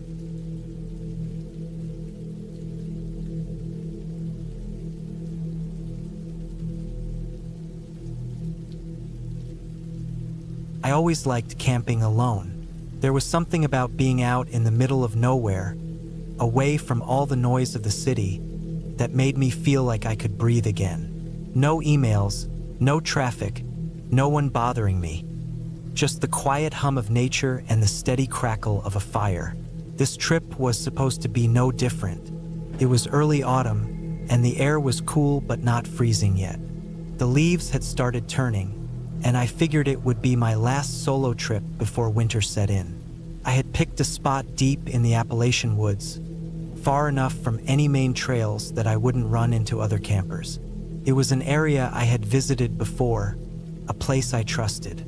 I packed light but had everything I needed: tent, sleeping bag, enough food and water for a few days, a good hunting knife, and my rifle just in case. There were plenty of bears in these woods, and I wasn't about to take any chances. The first day was peaceful. I set up camp near a small creek, a perfect spot for fresh water. The wind rustled the trees above me, and the distant calls of birds echoed through the forest. I built a fire as the sun dipped below the trees, cooked a simple meal, and settled in for the night. Sometime after midnight, I woke up. At first, I wasn't sure what had pulled me out of sleep. The woods were silent, but something felt off. I listened carefully, waiting for a sound, but heard nothing. It took me a moment to realize what was wrong. The usual night sounds, crickets, owls, the occasional rustling of small animals, were gone. I sat up slowly, my senses on high alert.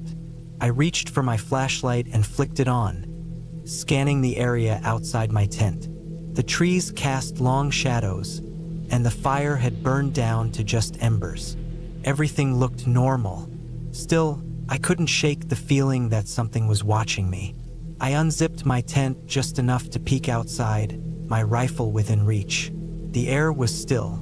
No wind, no movement, just that unnatural silence pressing down around me. Then, from somewhere deep in the woods, I heard a single, deliberate snap of a branch. I froze. It wasn't the random crack of a falling limb or a small animal scurrying through the underbrush. It sounded like a footstep. I stayed perfectly still, heart pounding. Another snap, closer this time. I knew better than to call out. Whatever was out there, if it was even a person, probably already knew I was here. I reached for my rifle, gripping it tightly, and waited. For what felt like an eternity, nothing happened. Then, just as suddenly as it had started, the sound stopped. Eventually, I lay back down, but I didn't sleep much. I kept the rifle close, listening for anything unusual, but the rest of the night passed in uneasy silence. The next morning, I searched the area around my camp. I didn't find any tracks, no signs that anything had been near me in the night. Still, I couldn't shake the feeling that I wasn't alone. I thought about packing up and leaving, but I told myself I was overreacting. Maybe it had been a deer or some other animal. I had come out here to get away from stress, not let my imagination run wild. By the afternoon, I had almost convinced myself everything was fine. The sun was warm, the wind had picked up, and the sounds of the forest had returned. I spent the day hiking, enjoying the crisp air and the smell of fallen leaves. That night, I built my fire bigger than before, hoping the extra light would ease my nerves. As the flames flickered, I stared into the darkness beyond my camp, waiting for something to move. Nothing did. I finally let myself relax and crawled into my tent, still keeping my rifle close. At some point, I must have dozed off because I woke up again to a sound that made my blood run cold. A slow, dragging noise. It was coming from just outside my tent. It wasn't an animal. It was too steady, too deliberate. It sounded like something being pulled across the ground. I reached for my flashlight with shaking hands and turned it on. The beam cut through the darkness inside my tent, but I couldn't bring myself to unzip the flap. The dragging sound stopped. I held my breath. Then came a soft, almost careful shuffling noise, like footsteps moving just outside my tent. My mind raced. If it was a person, why weren't they saying anything? Why weren't they making their presence known? I couldn't sit there and wait.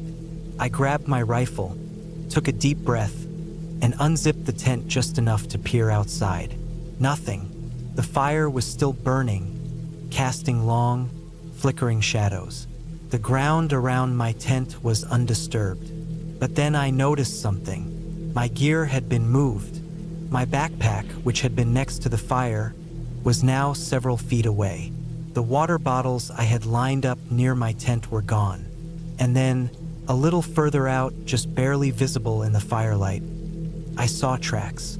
Not boot prints, bare feet. They led away from my camp, vanishing into the trees. I grabbed my rifle and stood up, scanning the darkness. My gut told me to leave, but I wasn't about to start running blindly through the woods at night. I spent the next few hours sitting by the fire, rifle in hand, watching the treeline. Nothing else happened. The first light, I packed my gear as fast as I could. I had enough food and water to last until I got back to my truck, and I wasn't about to waste time cooking breakfast.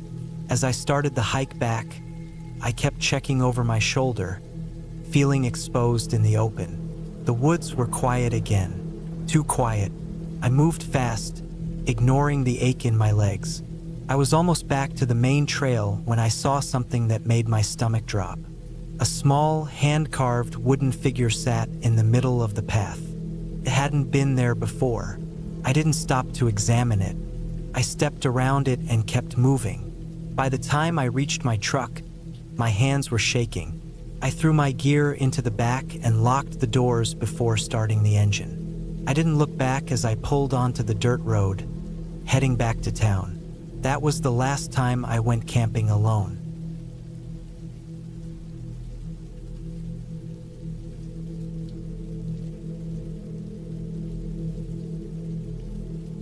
It was the summer of 2017 when I decided to take a solo camping trip through the French countryside. I had been feeling the weight of life pressing down on me, the routines, the deadlines, the noise of the city. I needed a break from it all. So I packed my gear, rented a car in Lyon, and drove south, aiming for the vast forests near the foothills of the Alps. My plan was simple: camp out for a few days, hike, fish, and enjoy the quiet. I had chosen a remote area near a small village called Saint Martin d'Uriage. The place wasn't well known, which made it perfect. I wanted solitude, and from what I had read online, the area wasn't frequented by many hikers. It was far enough from civilization that I wouldn't be disturbed, but close enough that if anything went wrong, I could hike back within a few hours. I arrived at the trailhead in the late afternoon, parked my car at the small, nearly empty lot, and began my hike. The first few hours were peaceful. The scent of pine filled the air, and the distant sound of a river flowing somewhere below added a sense of calm. I took my time, stopping occasionally to take in the view. The deeper I went, the quieter it became. By the time I reached my campsite, a small clearing near a ridge overlooking the valley, it was nearing sunset. The spot was perfect. Flat ground, enough open space to set up my tent, and even a small fire pit left behind by previous campers. I set up my tent, gathered some wood, and built a small fire as the sky darkened. As night fell, I sat by the fire, eating a simple meal and enjoying the stillness. There was something about being alone in nature that always put my mind at ease.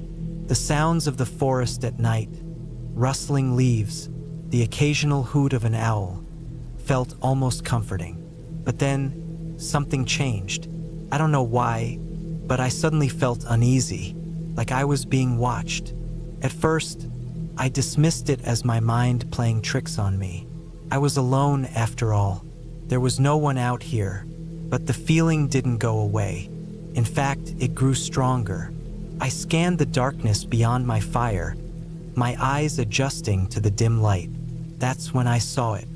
At the edge of the trees, barely visible in the shadows, stood a woman. She was far enough away that I couldn't make out her features, but I could see her outline, the way she stood unnaturally still. She wasn't moving, just standing there, watching. A chill ran through me. I tried to convince myself that she was just another camper, maybe someone from the village out for a walk. But it didn't make sense. It was late, and I hadn't seen a single person all day. There were no other tents, no signs of anyone else nearby. I didn't move. I just sat there, staring back at her, waiting for her to do something. After what felt like forever, she finally moved. She stepped back into the trees, disappearing into the darkness. I sat there, my body rigid, my mind racing. What the hell was she doing out here? Why was she watching me? Was she lost? Or was it something else? I tried to shake it off. Maybe she had been startled by my fire and had been deciding whether to approach. Maybe she had just been curious. But deep down, I didn't believe that. I put out the fire, got into my tent, and zipped it up. I wasn't sure if I'd be able to sleep, but I had no choice. I didn't have the energy to pack up and leave in the middle of the night, and hiking back in the dark wasn't an option. I lay there, listening to the forest. Every crack of a branch, every rustling leaf made me tense up. I told myself it was just the wind, just animals moving through the underbrush. But I didn't really believe that either. At some point, exhaustion took over, and I drifted into a light sleep. Then I woke up. It was still dark, but something had pulled me out of my sleep. A sound. Footsteps.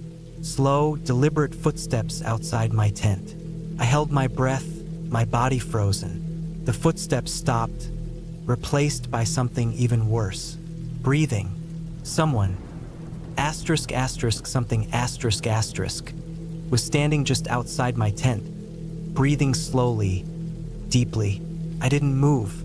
I didn't even blink. I just lay there waiting. Minutes passed. The breathing continued. Then, just as suddenly as it had started, it stopped. The silence was deafening. I strained my ears, listening for any sign of movement, but there was nothing.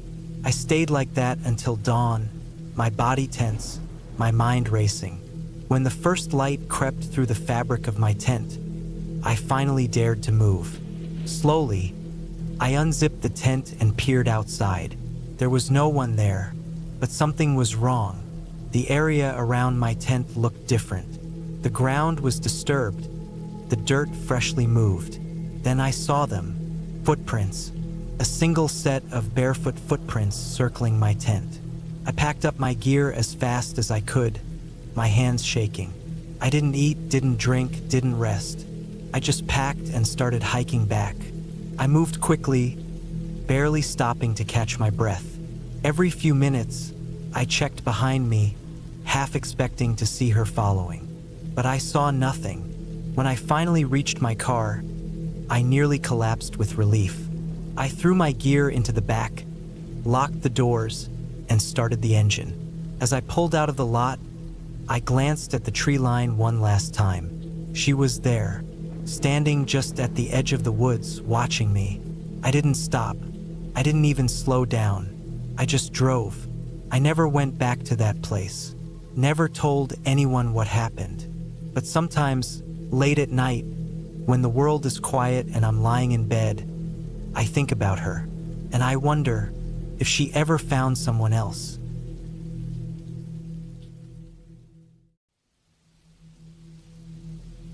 It was early autumn when I decided to camp near an old graveyard deep in the woods. I had heard about the place from an older coworker who used to go hunting nearby. He said it wasn't well known, just an overgrown burial site from the late 1800s that no one really visited anymore. It wasn't marked on most maps, and you had to hike a few miles off the nearest dirt road to find it. I wasn't superstitious, I didn't believe in ghosts or spirits, and I wasn't the kind of person to get scared easily. To me, it was just another remote place to set up camp, enjoy some solitude, and maybe even test myself a little. I had been on plenty of solo trips before, camping in places far more remote than this. The graveyard itself was just a detail, nothing more. I parked my truck at the edge of an old logging road and hiked in with my gear. The trail was rough and overgrown, clearly not traveled often. The air smelled like damp earth, fallen leaves, and the lingering scent of pine. Every now and then, I heard a distant bird call or the rustling of small animals moving through the underbrush. It took me about 2 hours to reach the graveyard. When I finally stepped into the clearing, I was a little surprised by how untouched it felt. The headstones were weathered, covered in moss, and half buried in the ground. Some of them had crumbled completely, just broken slabs sticking out of the earth. There were no signs of recent visitors, no flowers, no footprints, nothing. It was completely silent, except for the occasional sound of the wind moving through the trees. I picked a spot near the edge of the graveyard, just inside the tree-line. It gave me some cover, but still allowed me to see most of the clearing. I set up my tent, gathered firewood, and got everything organized before the sun started to set. As I worked, I kept looking at the headstones, wondering about the people buried there. Some of the dates went back to the early 1800s. Most of the names were too worn to read. By the time night fell, I had a small fire going, and I sat back against a log to eat my dinner. The air had turned cold, and I could see my breath when I exhaled. The fire crackled, sending occasional sparks up into the dark sky. I didn't feel scared, just alone. It was the kind of quiet that settled deep into your bones, making you feel like the only person in the world. As the night went on, I started to hear strange noises in the distance. At first, I assumed it was just the forest, branches snapping, animals moving around. But after a while, I noticed a pattern. The sounds weren't random. It was as if something was circling the clearing, moving just beyond the firelight. I couldn't see anything, but I felt it. I told myself it was just my imagination. But then I heard something new, a low, rhythmic crunching sound, like footsteps on dry leaves. Slow, deliberate. I sat up, my body tense. The sound stopped the moment I moved. I reached for my flashlight and aimed it toward the trees. Nothing, just darkness and the thick wall of forest beyond the graveyard. But the feeling didn't go away. I stayed awake for hours, listening. Every time I started to relax, I'd hear it again. Something moving, watching. It never came closer, never showed itself. But it was there. At some point, exhaustion won. I crawled into my tent, zipped it up, and kept my knife close. I told myself it was just an animal, that I was overreacting. But deep down, I knew something wasn't right. I don't know how long I slept, but I woke up to a new sound, something much closer. A shuffling, scraping noise like fabric dragging across the ground. I held my breath. The sound was coming from just outside my tent. I reached for my flashlight, gripping it so tightly my fingers ached. Slowly, I turned it on and aimed it at the tent wall. There was a shadow, a human-shaped shadow. It stood motionless, inches away from me. I didn't breathe. I didn't move. I just sat there, staring at that shape through the thin fabric. Then, without warning, it stepped away. I scrambled out of my sleeping bag, unzipped the tent, and shined my light outside. Nothing. The fire had burned low, just glowing embers now. The clearing was empty. I stood there, heart pounding, scanning the trees. The wind had picked up, rustling the leaves. But there was nothing else. I should have packed up and left. But I didn't. I told myself it was exhaustion messing with my head. Maybe a trick of the light, a hallucination from being alone for too long. I stayed awake until dawn, gripping my knife, waiting for the first sign of daylight. When the sun finally came up, I stepped out of my tent and walked around the clearing. That's when I saw them. Footprints. Not mine. They were fresh, circling my tent. Barefoot. I packed up my gear in record time, my hands shaking the entire time. I didn't eat, didn't stop to rest. I just grabbed my stuff and left. The whole hike back, I kept looking over my shoulder. I didn't see anything, but I could feel it. That same presence watching me from the trees. By the time I reached my truck, my legs were shaking from exhaustion. I threw my gear in the back, got in, and locked the doors. I sat there for a long time, gripping the wheel, trying to steady my breathing. Then, just as I was about to start the engine, I saw something in my rearview mirror. A figure, standing at the edge of the woods, watching me. I didn't look twice. I started the truck, threw it into reverse, and got the hell out of there. I never went back.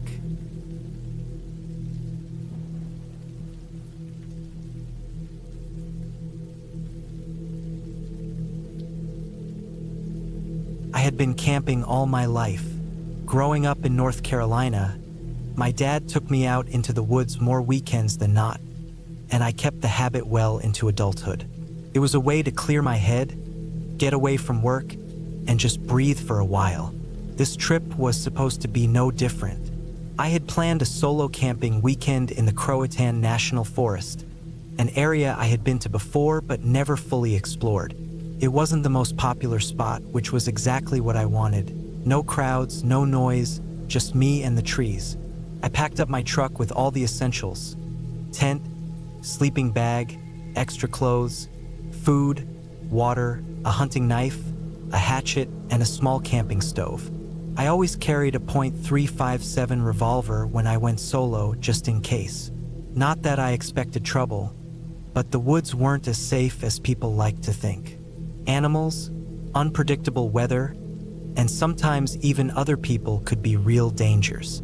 It was early October, the best time for camping. The summer heat had faded, but the real cold hadn't set in yet. The forest was alive with color, deep oranges, reds, and yellows. I drove out on a Friday afternoon, reaching the edge of the forest just as the sun started dipping toward the horizon. The parking lot was nearly empty, just one other truck parked in the gravel lot. I checked my pack one last time, shouldered it, locked up my truck, and started down the trail. The first few hours were uneventful. I hiked deep into the woods, following a path that split off from the main trail. I had studied the maps beforehand and knew this route led to a clearing near a small creek, a good place to set up camp. It was far enough from the main camping areas that I likely wouldn't see another person all weekend. By the time I reached the clearing, the sun had nearly set, casting long shadows through the trees. I worked quickly to set up my tent, gathered some firewood, and got a small fire going. I ate a quick meal, just a simple freeze-dried meal with some beef jerky. The air was cool, the forest silent except for the occasional rustling of leaves and the distant call of an owl. I should have felt at peace, but something felt off. I couldn't put my finger on it. It was that feeling you get when you know someone is watching you, even though you can't see anyone. I scanned the woods, but everything looked normal. Just trees, thick and endless in every direction. I told myself it was just nerves. I was alone in an unfamiliar part of the forest, and my mind was playing tricks on me. I forced myself to relax, adding more wood to the fire and letting the warmth settle my nerves. That night, I barely slept. I must have woken up 5 or 6 times, each time feeling like I had heard something outside my tent. Leaves crunching, a twig snapping. But every time I unzipped the tent and shined my flashlight around, there was nothing. Just the dark trees standing still in the cold air. I finally drifted into a light sleep just before dawn, waking up feeling groggy and uneasy. I stepped out of the tent, stretched, and went to relieve myself near the edge of the clearing. That's when I saw it. Footprints. Fresh ones. They weren't mine. I knew exactly where I had walked, and these were different, lighter, smaller, but definitely from an adult. They came from the treeline, stopped about 15 feet from my tent, then turned back the way they came. Someone had been watching me. I tried to stay calm. Maybe it was another camper passing through, curious but harmless. But why wouldn't they say anything? And why stand there in the dark, watching? I decided I wasn't going to let it ruin my trip. I ate a quick breakfast, packed up some supplies, and decided to spend the day hiking deeper into the forest. If someone was nearby, I wanted to put some distance between us. I followed the creek upstream for miles, moving through dense forest and rocky hills. The deeper I went, the less I felt that uneasy feeling. By midday, I was sweating despite the cool air, and I sat on a fallen log to rest and drink some water. That's when I heard it. Not an animal, not the wind, a whistle, a slow, deliberate whistle. 3 notes, rising and falling. It sounded human. I froze. My heart pounded in my chest. The sound came from somewhere ahead of me, deep in the trees. I sat completely still, straining to hear more. Silence. I waited for what felt like forever. No movement, no more whistling. Nothing. I didn't like it. Something about it felt wrong. Whistling in the woods wasn't unheard of. Hunters sometimes used it to signal each other, but I hadn't seen any sign of other hunters. I decided to turn back. As I retraced my steps, the feeling of being watched returned. The trees felt closer, the shadows darker. I moved quickly but carefully, not wanting to make too much noise. Then, I saw something that made my blood run cold. A piece of blue fabric. It was caught on a low branch, fluttering slightly in the breeze. A torn piece of cloth like from a jacket or a shirt. It wasn't there when I came this way earlier. I kept moving, faster now. By the time I reached my camp, the sun was already low. I didn't waste time. I packed up everything as quickly as I could, my hands shaking. As I worked, I kept looking at the treeline, scanning for any movement. Nothing. Then, just as I was securing my pack, I saw it, a figure, standing between the trees, barely visible in the fading light. It was a man, dressed in dark clothing, standing perfectly still. I didn't hesitate. I grabbed my pack, slung it over my shoulder, and started walking fast. I didn't run. Running in the woods could get you hurt, but I moved as quickly as I could without making it obvious that I was fleeing. I kept my hand near my revolver, ready to draw it if I had to. The figure didn't follow. Not that I could see.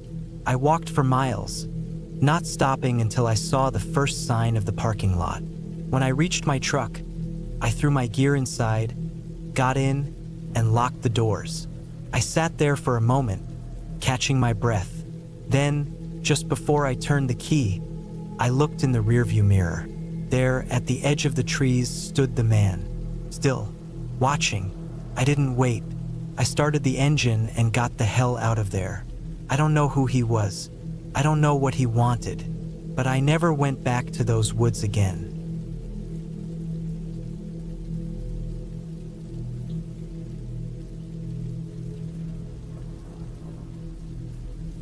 I don't know why I agreed to go on that camping trip. Maybe I needed to clear my head. Maybe I wanted to prove to myself that I could still handle being alone in the wilderness. I used to camp a lot when I was younger, but life had pulled me away from it. Work, responsibilities, getting older, those things creep up on you. It was late October and I had time off work. I figured I'd do something different instead of wasting my days off sitting at home. I chose a remote area, about a 5-hour drive from where I lived, somewhere deep in the woods where I wouldn't run into too many people. I didn't want the typical campground experience. I wanted the quiet, the isolation, just me and nature. I packed light but smart. A tent, sleeping bag, a basic cooking setup, a hatchet, a knife, my rifle, just in case of wildlife. I also had my GPS, a physical map, and enough supplies for 4 days. I wasn't planning on doing anything crazy, just some hiking, fishing, and sitting by the fire. The drive was uneventful. I stopped at a small town to get some extra food and gas. The guy at the station asked where I was headed, and when I told him, he raised an eyebrow. He said that area was tricky, easy to get turned around in. "Just be careful," he told me. I nodded, thanked him, and drove on. I reached the trailhead in the early afternoon. The sky was overcast, the air crisp. It smelled like damp leaves and earth. I parked my truck, double-checked my gear, and started my hike in. The trail was barely a trail. It was more like an old logging road that hadn't been used in years. I followed it for about an hour before cutting off into the deeper woods. The trees grew thicker, and the world around me got quieter. That's what I wanted. No people, no distractions, just the sound of the wind and the occasional rustling of small animals in the undergrowth.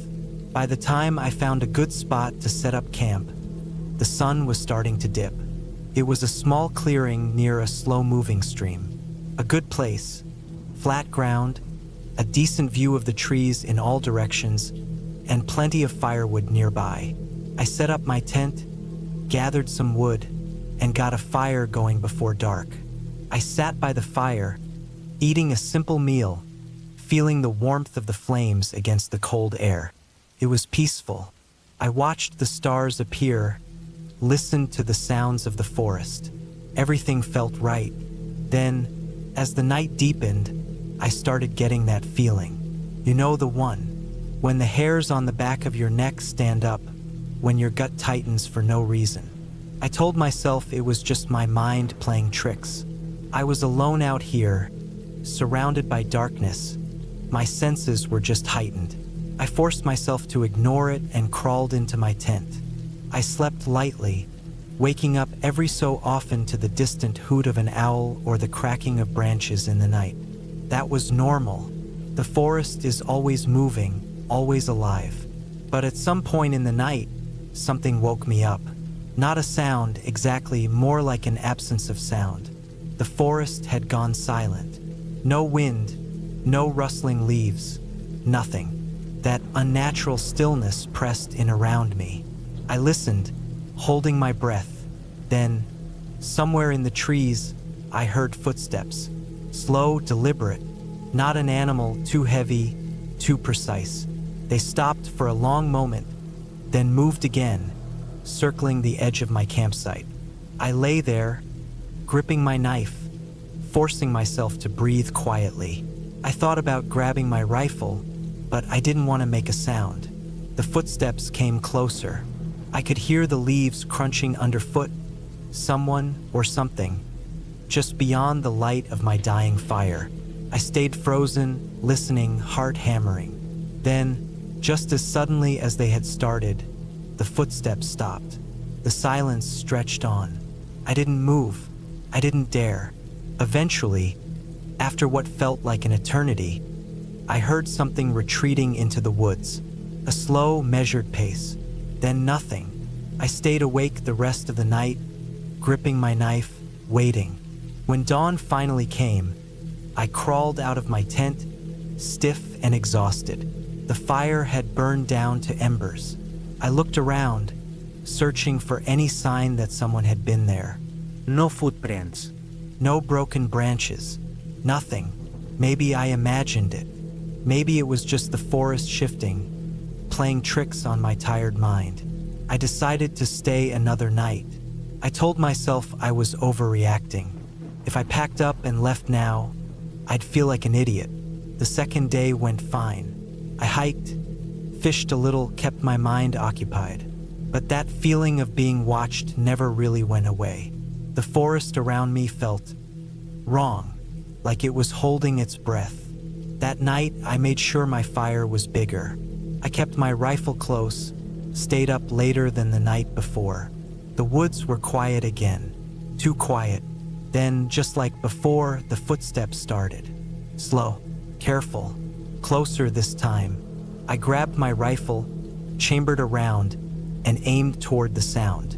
I couldn't see anything beyond the fire's glow, just darkness and shifting shadows. But I knew something was there. I waited, barely breathing. Then something moved, just at the edge of the firelight. A figure, tall, human-shaped, but I couldn't make out any features. It stood there, watching me. I raised my rifle. "Go," I muttered under my breath. Though I knew it wouldn't listen, the figure didn't move. I fired. A warning shot into the trees. The blast echoed through the night. And then it was gone. No running, no sound, just gone. I didn't sleep that night. As soon as dawn broke, I packed my gear, moving fast, barely stopping to eat. I hiked back the way I came, checking my map, making sure I was on track. Then I noticed something. I had been walking for hours, but the terrain didn't look right. The trees, the hills, nothing looked familiar. I should have been close to my truck by now, but instead, I was deeper in the woods. I checked my GPS dead. The battery had drained overnight, even though I had charged it fully before leaving. My map made no sense. The landscape didn't match. It was like I had stepped into a different place entirely. Panic crept in. I forced myself to stay calm, to think. I needed to keep moving. I needed to find the road. The sun was setting. My legs burned. My throat was dry. Then, ahead of me, I saw something. A cabin. Old, weathered, sitting in the middle of nowhere. I hesitated. Something about it felt wrong. But night was coming, and I needed shelter. I approached slowly, rifle ready. The door was slightly open. Pushed it wider, peering inside. The air was stale, thick with the scent of rot. The walls were covered in deep scratches, like something had clawed at them over and over. And on the floor, near the cold ashes of an old fire, I saw something that made my blood run cold. A backpack. My backpack. The one I had left at my campsite. I turned and ran. I didn't stop, didn't look back. I ran until my legs gave out, until I collapsed, gasping, the sky turning black above me. When I woke up, I was lying on the side of the road. My truck was a few yards away. My hands were scraped raw, my boots caked in mud. I had no memory of how I got there. I got in my truck and drove. I didn't stop. I didn't look in the mirror. I haven't been camping since.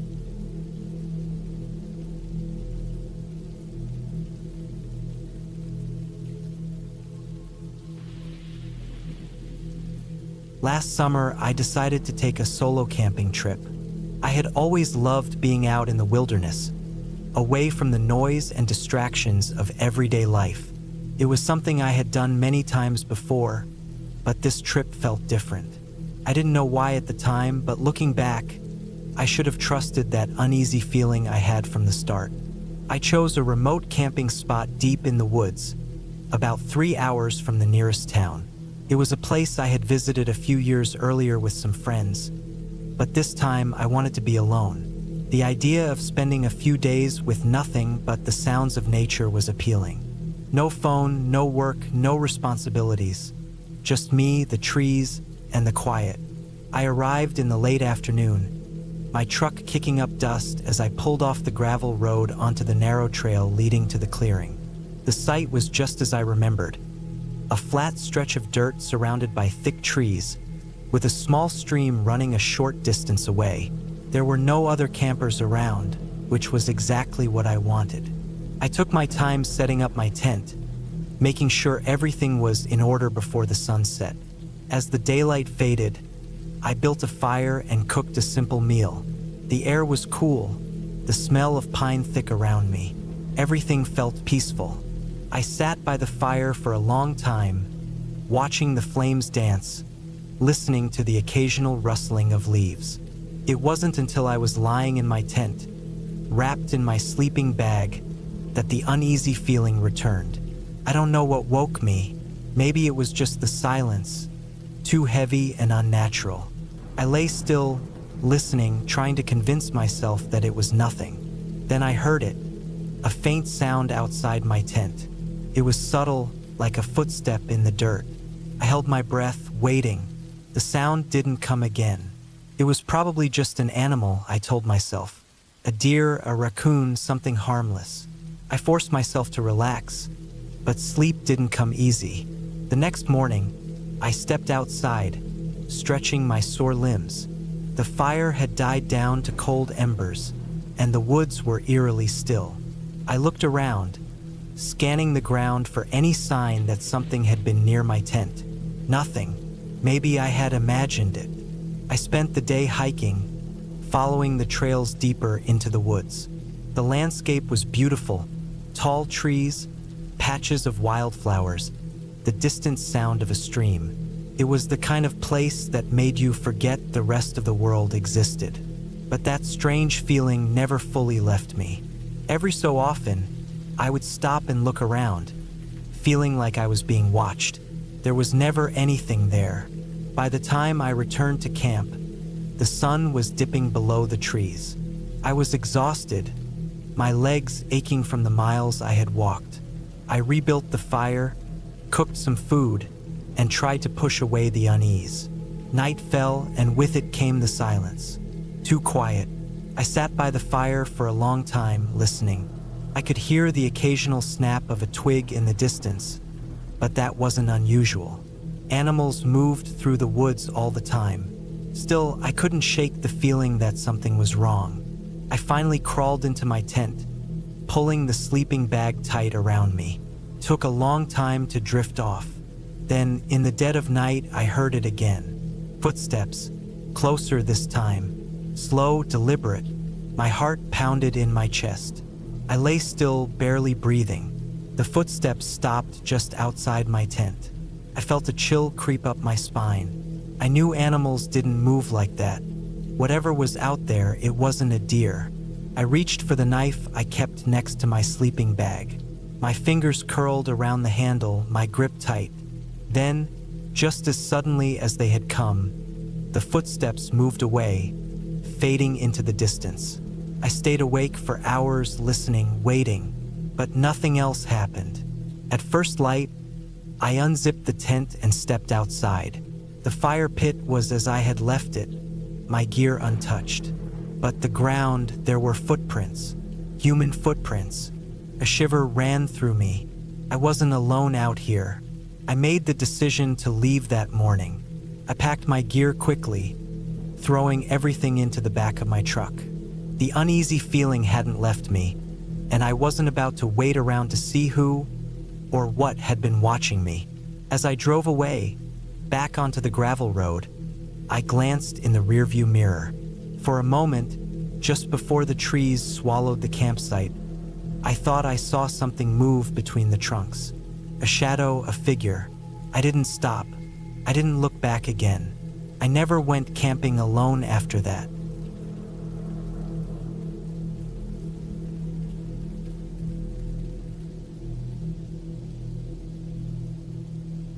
I never liked camping in the rain.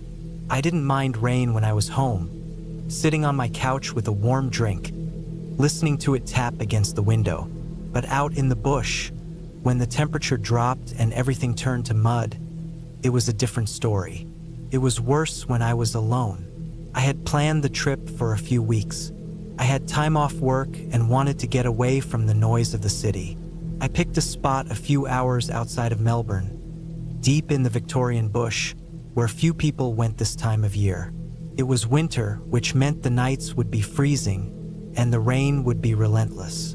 But I had the right gear. I had camped alone plenty of times before. I arrived late in the afternoon, just as the sky was turning a dull gray. The sun was already hidden behind thick clouds, and the wind carried the smell of rain. The dirt track leading to the campsite was rough, with deep puddles from previous storms.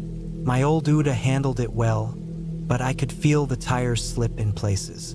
The site was nothing more than a small clearing surrounded by tall gums and thick undergrowth. There was a small fire pit left by previous campers, but no other signs that people had been here recently. I liked that. I wasn't in the mood to deal with others. I set up my tent quickly, knowing the rain could start any minute. I had a good quality one, waterproof with reinforced seams, but I still made sure to put a tarp underneath and another one stretched over the top, tied tightly to nearby trees. I built a small fire with dry wood I had brought with me, just enough to cook dinner and keep me warm for a bit. The first drops of rain started just as I finished eating. Slow and steady at first, then heavier. I moved everything I could into the tent, making sure nothing important was left outside. I sat under the tarp for a while, watching the fire die out, listening to the rain. It was peaceful for a while. The sound of water dripping from leaves, the distant roll of thunder, the occasional rustle in the undergrowth. Normal bush noises. I had been in the outdoors enough to know what was natural and what wasn't. But then I heard something that didn't fit. At first, I thought it was just the wind shifting through the trees. But then I heard it again. Movement. Not the light scurrying of a possum or the snap of a branch from a falling leaf. It was heavier, deliberate. I told myself it was probably a kangaroo. They were common in these parts, especially at night. But something about the way it moved unsettled me. It wasn't the random thumping of a roo hopping through the bush. It was slow, careful, like someone trying not to make noise. I turned off my headlamp and sat still, listening. The rain made it hard to hear anything properly, but every now and then, I caught the faint crunch of leaves, the shift of wet branches. Stopped for a while, and I convinced myself I had imagined it. Maybe it had just been an animal passing through. I crawled into my tent, zipped it up tight, and tried to sleep. The rain got heavier as the night went on, drumming against the tent. I must have dozed off at some point because I woke up to a different noise. Footsteps, not far from my tent. My stomach turned cold. I stayed completely still, holding my breath. The footsteps weren't hurried. They weren't running or stomping through the bush. They were slow, careful, circling my campsite. I reached for the knife I always kept in my pack. My hand wrapped around the handle, gripping it tight. I didn't unzip the tent. I didn't move. I just listened. The footsteps stopped. For a long time, there was nothing but rain. My ears strained for any sound, but all I could hear was the steady downpour, the occasional gust of wind shaking the trees. Then something brushed against my tent. A light touch, just enough to make the fabric shift. My grip on the knife tightened. My heart pounded in my chest. I stayed like that for what felt like forever, every muscle tense, waiting for something else to happen. But nothing did. The rain continued. The wind howled through the trees. The sounds of the bush slowly returned. The chirp of insects, the rustle of leaves. Eventually, I must have fallen asleep from sheer exhaustion because the next thing I knew, it was morning. The rain had stopped, leaving the forest damp and heavy with mist. The fire pit was just a pile of wet ash. My Uda was covered in mud. Everything looked normal, but then I saw them. Footprints, not mine. They were fresh, pressed deep into the mud around my tent. Not animal tracks, not kangaroo or dingo. Human, barefoot. They circled my campsite, moving in and out of the trees. At one point, they came right up to my tent, stopping just beside where I had been sleeping. I packed up my gear in record time. I didn't waste time making breakfast, didn't even check if I had left anything behind. I threw everything into the Uda, started the engine, and got out of there. I didn't stop until I was back on the main road, the wet highway stretching out in front of me, the bushland disappearing in the rearview mirror. I never found out who it was. Maybe it was some local messing with campers, maybe someone living rough in the bush, maybe something worse. All I knew was that I wasn't camping alone out there again. Not after that night.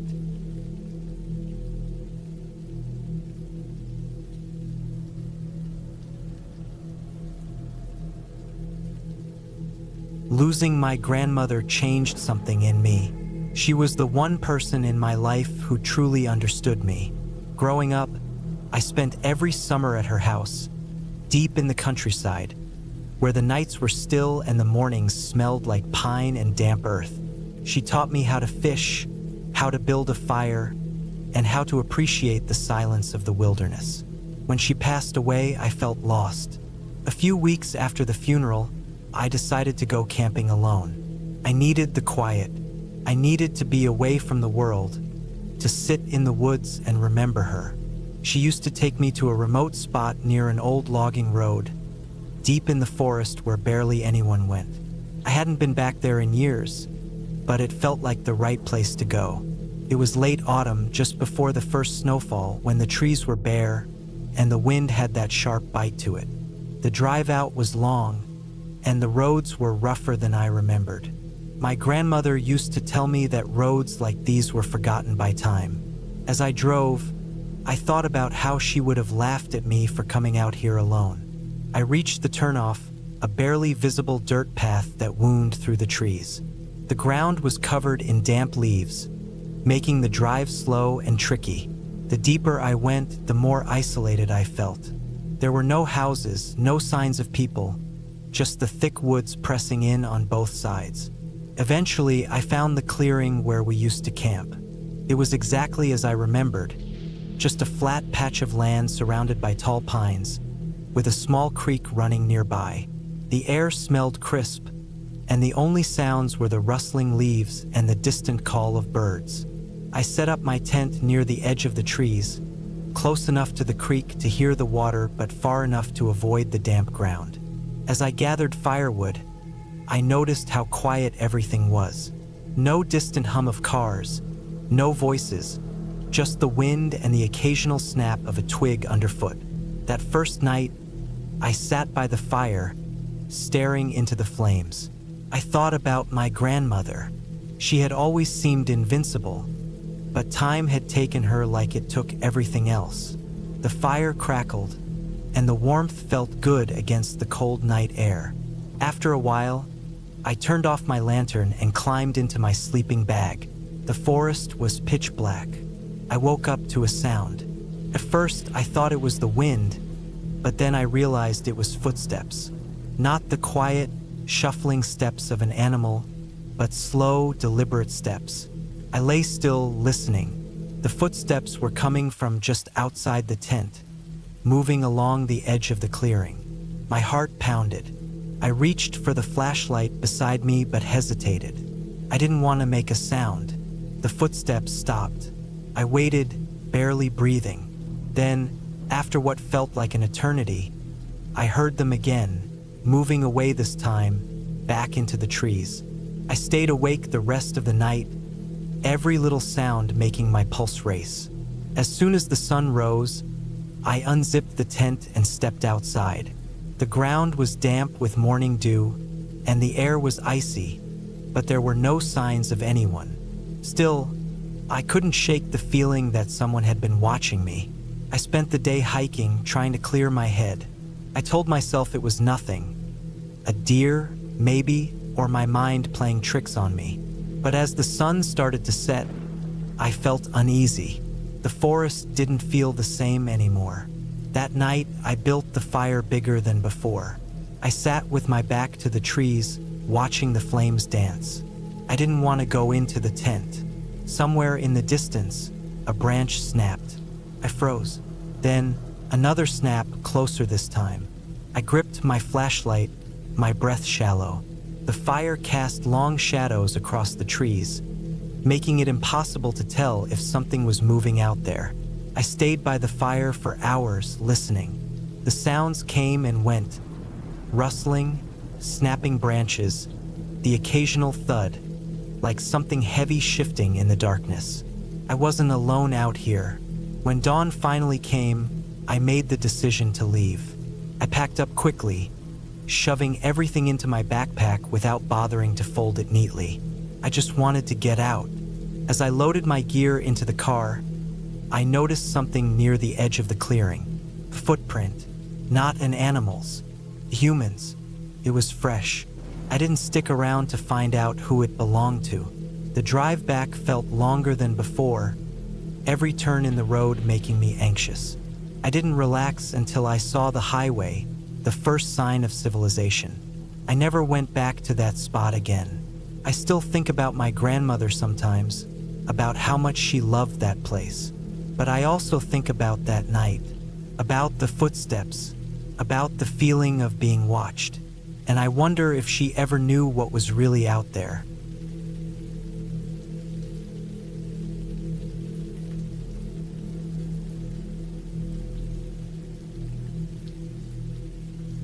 I was camping alone in the French countryside, not far from a small village whose name I can't even remember now.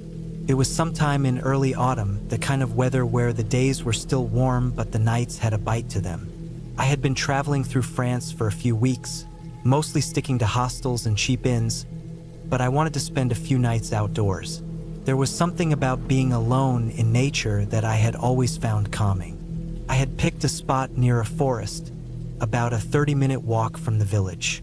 There was a small clearing with a soft patch of grass, and the trees around me formed a natural barrier from the wind. I had everything I needed: a good tent, enough food, and a small gas stove to cook on. I had even picked up a bottle of cheap wine from a local shop to enjoy under the stars. The first night was peaceful. I cooked a simple meal, had a drink, and lay back, staring at the sky.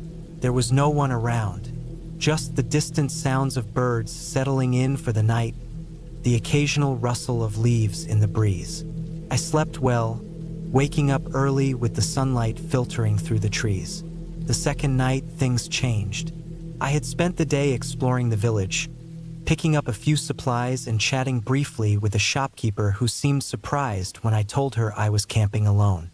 She gave me a look, like she wanted to say something, but she didn't. I didn't think much of it at the time. By the time I got back to my campsite, the sun was already setting. I set up my small stove to cook a simple meal, the smell of food filling the air. I wasn't in any rush. It was one of those perfect, quiet evenings where everything felt still. Then I saw him. First, I thought it was just my eyes playing tricks on me. A figure standing between the trees at the edge of my campsite. I looked up quickly, but he was already gone. I shook my head. Maybe it was just a shadow or a trick of the light, but something felt off. I ate my meal, but I wasn't as relaxed as I had been the night before. Every so often, I glanced up, scanning the trees. Nothing, just darkness. When I finished eating, I cleaned up and got ready for bed. The temperature had dropped, and I climbed into my sleeping bag, zipping it up tight. The tent was small, just enough room for me and my gear. I left my boots outside, but everything else stayed with me. I wasn't sure what woke me up, but it was sometime in the middle of the night. I opened my eyes, heart pounding, listening. First, there was nothing, just the usual sounds of the forest. Leaves rustling, distant animal calls. Then I heard it, a footstep. Not an animal, not the wind. A slow, deliberate step. I held my breath. My tent was zipped shut, but I could feel someone just outside, standing there, listening. I stayed as still as possible, barely breathing. The sound of my own heartbeat was loud in my ears. Another step, closer this time. I reached for my knife, gripping it tightly, even though I wasn't sure what I would do if someone tried to get inside. Then, nothing. Minutes passed, maybe longer. I didn't move, just waited, listening. Eventually, I heard footsteps again. But this time, they were moving away, slowly, fading into the distance. I didn't sleep after that. I lay there, gripping the knife until my hand ached. Every sound outside made me jump. I kept telling myself it was just my imagination, but I knew what I heard. Someone had been there. At first light, I unzipped the tent and stepped outside, heart still pounding. The ground was damp with morning dew. My boots were still where I had left them. Everything looked the same, except for the footprints. They were faint, but they were there. Someone had stood right outside my tent, just standing, watching. I packed up my camp in record time. I didn't even bother making breakfast. I just wanted to get out of there. As I walked back toward the village, I kept checking over my shoulder. The feeling of being watched didn't go away. When I reached the village, I went straight to the shop where I had bought supplies the day before. The same woman was behind the counter. She looked up as I walked in, and before I could even say anything, she frowned. "You left early," she said. I nodded. "Didn't sleep well." She looked at me for a long moment, then sighed. "You're not the first." "What do you mean?" She hesitated, glancing toward the door as if checking to make sure no one else was listening. Then she leaned in slightly. "There's a man," she said. "No one knows who he is. People see him sometimes, always near the forest. Just standing there, watching." A chill ran down my spine. I wanted to ask more, but I didn't. I didn't want to know. I just thanked her, bought a coffee, and left. I never went back to that campsite. Never camped alone in France again. Even now, years later, I still think about that night. The footprints, the silence, and the feeling of someone standing just outside my tent, watching.